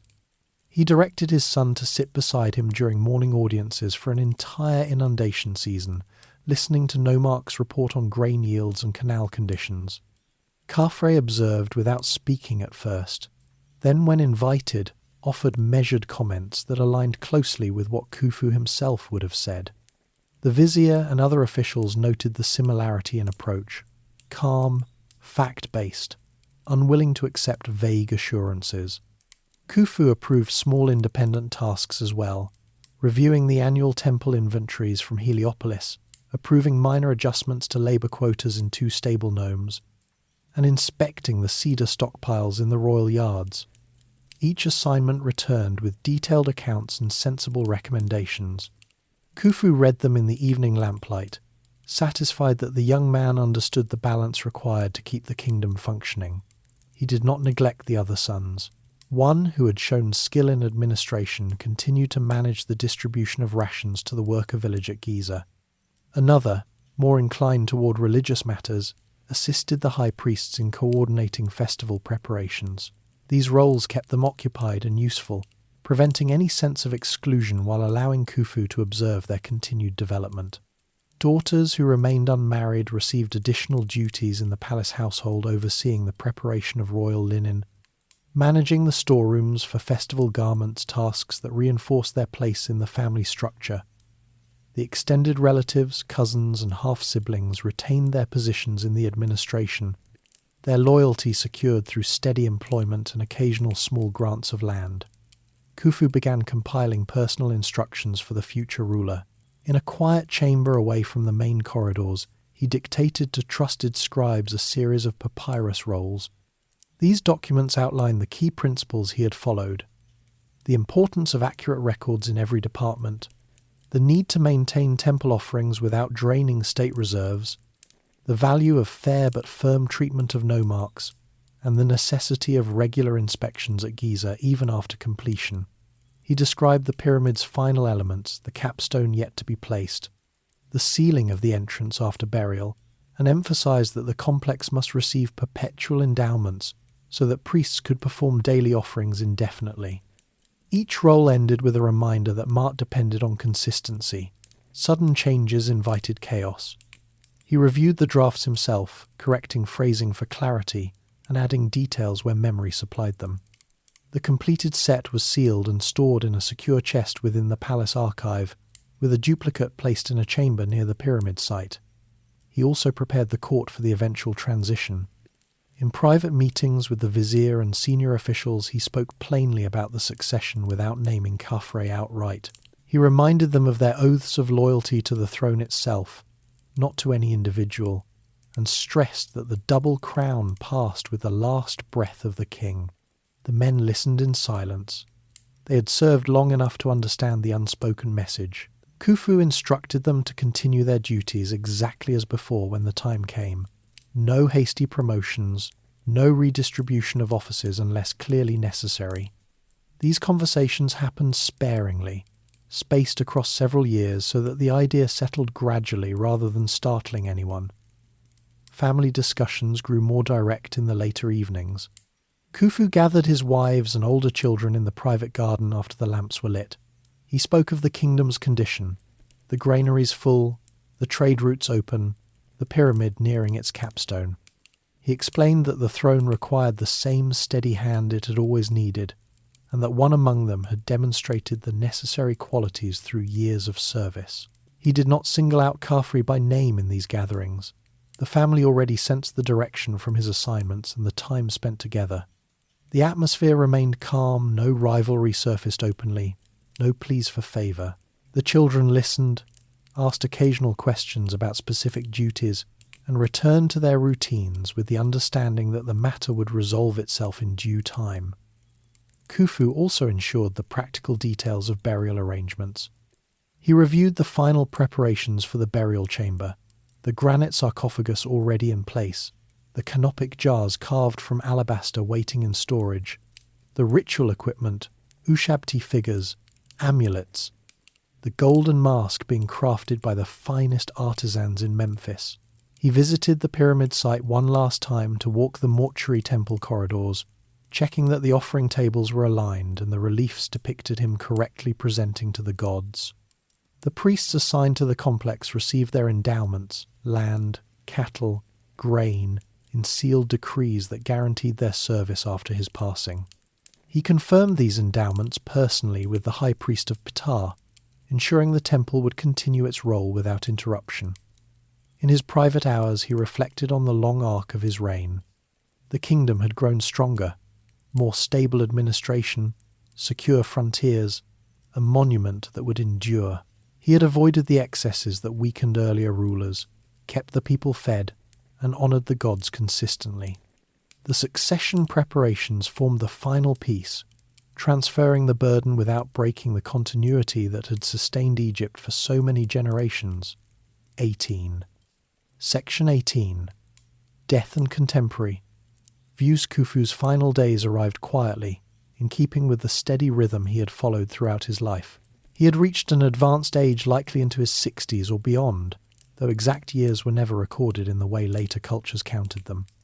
The palace physicians had noted a gradual weakening over the previous seasons, less strength in the legs during walks along the Nile bank, a need for more rest after the morning audiences, an occasional discomfort in the chest that they treated with herbal infusions and rest. Khufu accepted these changes without complaint, continuing his routines as far as his body allowed. He rose for the dawn offering when possible, sat through shortened audiences, and reviewed the last reports from Giza by lamplight in the evenings. One morning he simply did not rise from his bed. The attendants found him resting peacefully, his breathing shallow but calm. The physicians were summoned at once. They applied cooling cloths and administered the usual remedies, but the end came without struggle. Word moved through the palace corridors in low voices. Servants closed the shutters to soften the light. Priests entered to begin the preliminary rituals, and the vizier quietly informed the family members who were present. Khafre arrived first, followed by the other sons and daughters. They stood around the bed in silence, while the priests washed the body according to custom, using natron and scented water from the Nile. No public announcement came immediately. The court observed a period of private mourning while preparations began. The body was taken to the embalmer's workshop near the palace, where the full process unfolded over 70 days. The priests and embalmers worked methodically. Removal of the organs, drying with natron salts, wrapping in fine linen strips impregnated with resin, placement of amulets, and protective scarabs between the layers. The heart remained in place, as tradition required for the weighing in the afterlife.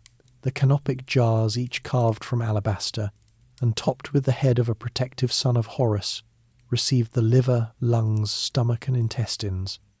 The process followed the exact formulas used for earlier kings, with Khufu's name inscribed on every protective item. When complete, the mummy was placed in the granite sarcophagus that had waited in the burial chamber for years. The funeral procession moved from Memphis to Giza during the cooler season, when the Nile carried the royal barge easily downstream. The body travelled in a gilded wooden coffin inside a shrine-shaped shrine boat, accompanied by smaller boats carrying family members, priests, and officials. Crowds gathered along both banks, throwing lotus flowers into the water and chanting the traditional laments. The people had known Khufu as the builder of the Great Pyramid, the son of Sneferu who had continued the age of monuments. They saw his passing not as an end, but as the natural transition to the next phase of his existence among the imperishable stars. At Giza, the procession reached the Valley Temple, where purification rites took place beside the river. Priests performed the opening of the mouth ceremony on the mummy, using special tools to restore the senses for the afterlife.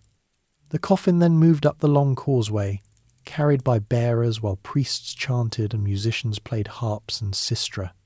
The mortuary temple received the body for final offerings, bread, beer, oxen, incense, before the sarcophagus was taken through the entrance passage and placed in the granite burial chamber. The ceiling followed immediately.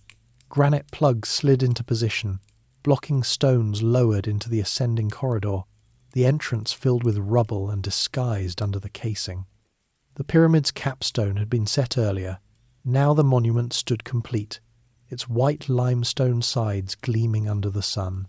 Among those who lived during his time, Khufu was remembered as a strong ruler who demanded much but provided steadily. The workers at Giza spoke of him as the king who kept the bread ovens full and the medical tents staffed, even when the upper courses rose high and the work grew harder. They respected his regular inspections and the way he increased rations during difficult seasons. Officials in the nomes recalled his prompt responses to reports of flood damage or disease, the way he adjusted quotas fairly rather than punish entire districts for local problems. Priests in Memphis and Heliopolis viewed him as dutiful, never neglecting offerings, always ensuring temple estates remained productive. His name appeared in temple reliefs as the one who presented to the gods, and his endowments guaranteed their service long after he was gone. The pyramid itself shaped how people saw him. From Memphis across the river, its shape dominated the horizon, a constant presence that reminded everyone of the effort required to maintain cosmic order. Common folk in the fields and markets referred to it simply as the Great Monument of Khufu, the place where the king would live forever among the stars. They told their children stories of the thousands who built it, the ramps that reached the sky, the blocks dragged up one by one. The monument became proof of his reign's strength. No earlier king had achieved such scale, and none since would match it in the same way. In the court, among those who had served him directly, he was seen as reserved but fair. He spoke little in large gatherings, preferred facts to flattery, and rewarded competence without favoritism. The vizier and senior officials who had worked under both Sneferu and Khufu noted the continuity his son had learned the same habits of careful oversight and measured response. The family mourned privately but continued the rituals at the mortuary temple, ensuring the offerings continued as he had arranged. Over time, his name entered the king lists carved in later temples, placed between his father Sneferu and his son Khafre. Scribes copied his cartouche onto papyrus for administrative records, and priests invoked it during the daily rites at Giza.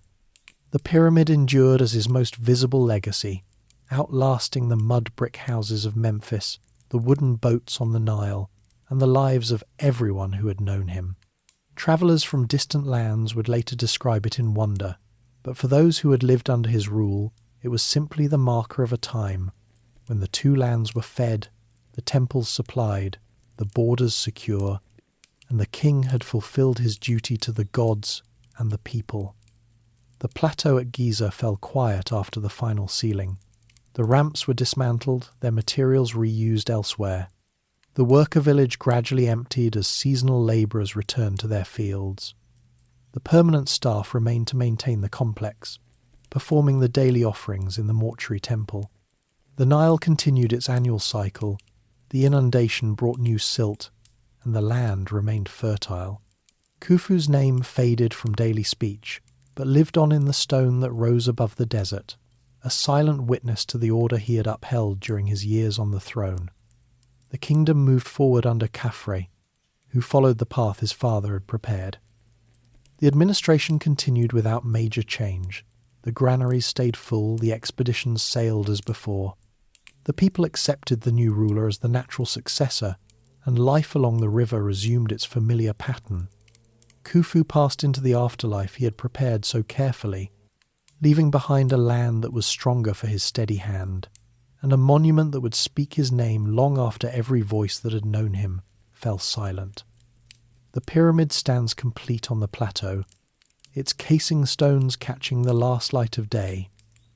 The Nile flows steadily below, carrying boats laden with grain and timber. In the quiet of evening, the air cools, and the desert stretches empty toward the west. The day's work has ended, the lamps in Memphis flicker out one by one, and the land settles into rest. The order Khufu maintained continues, carried forward by those who remain. The monument endures, silent and certain, as the stars appear overhead. Rest now. The journey through his life has reached its end. The Nile will rise again tomorrow, the fields will green, and the world will turn as it always has.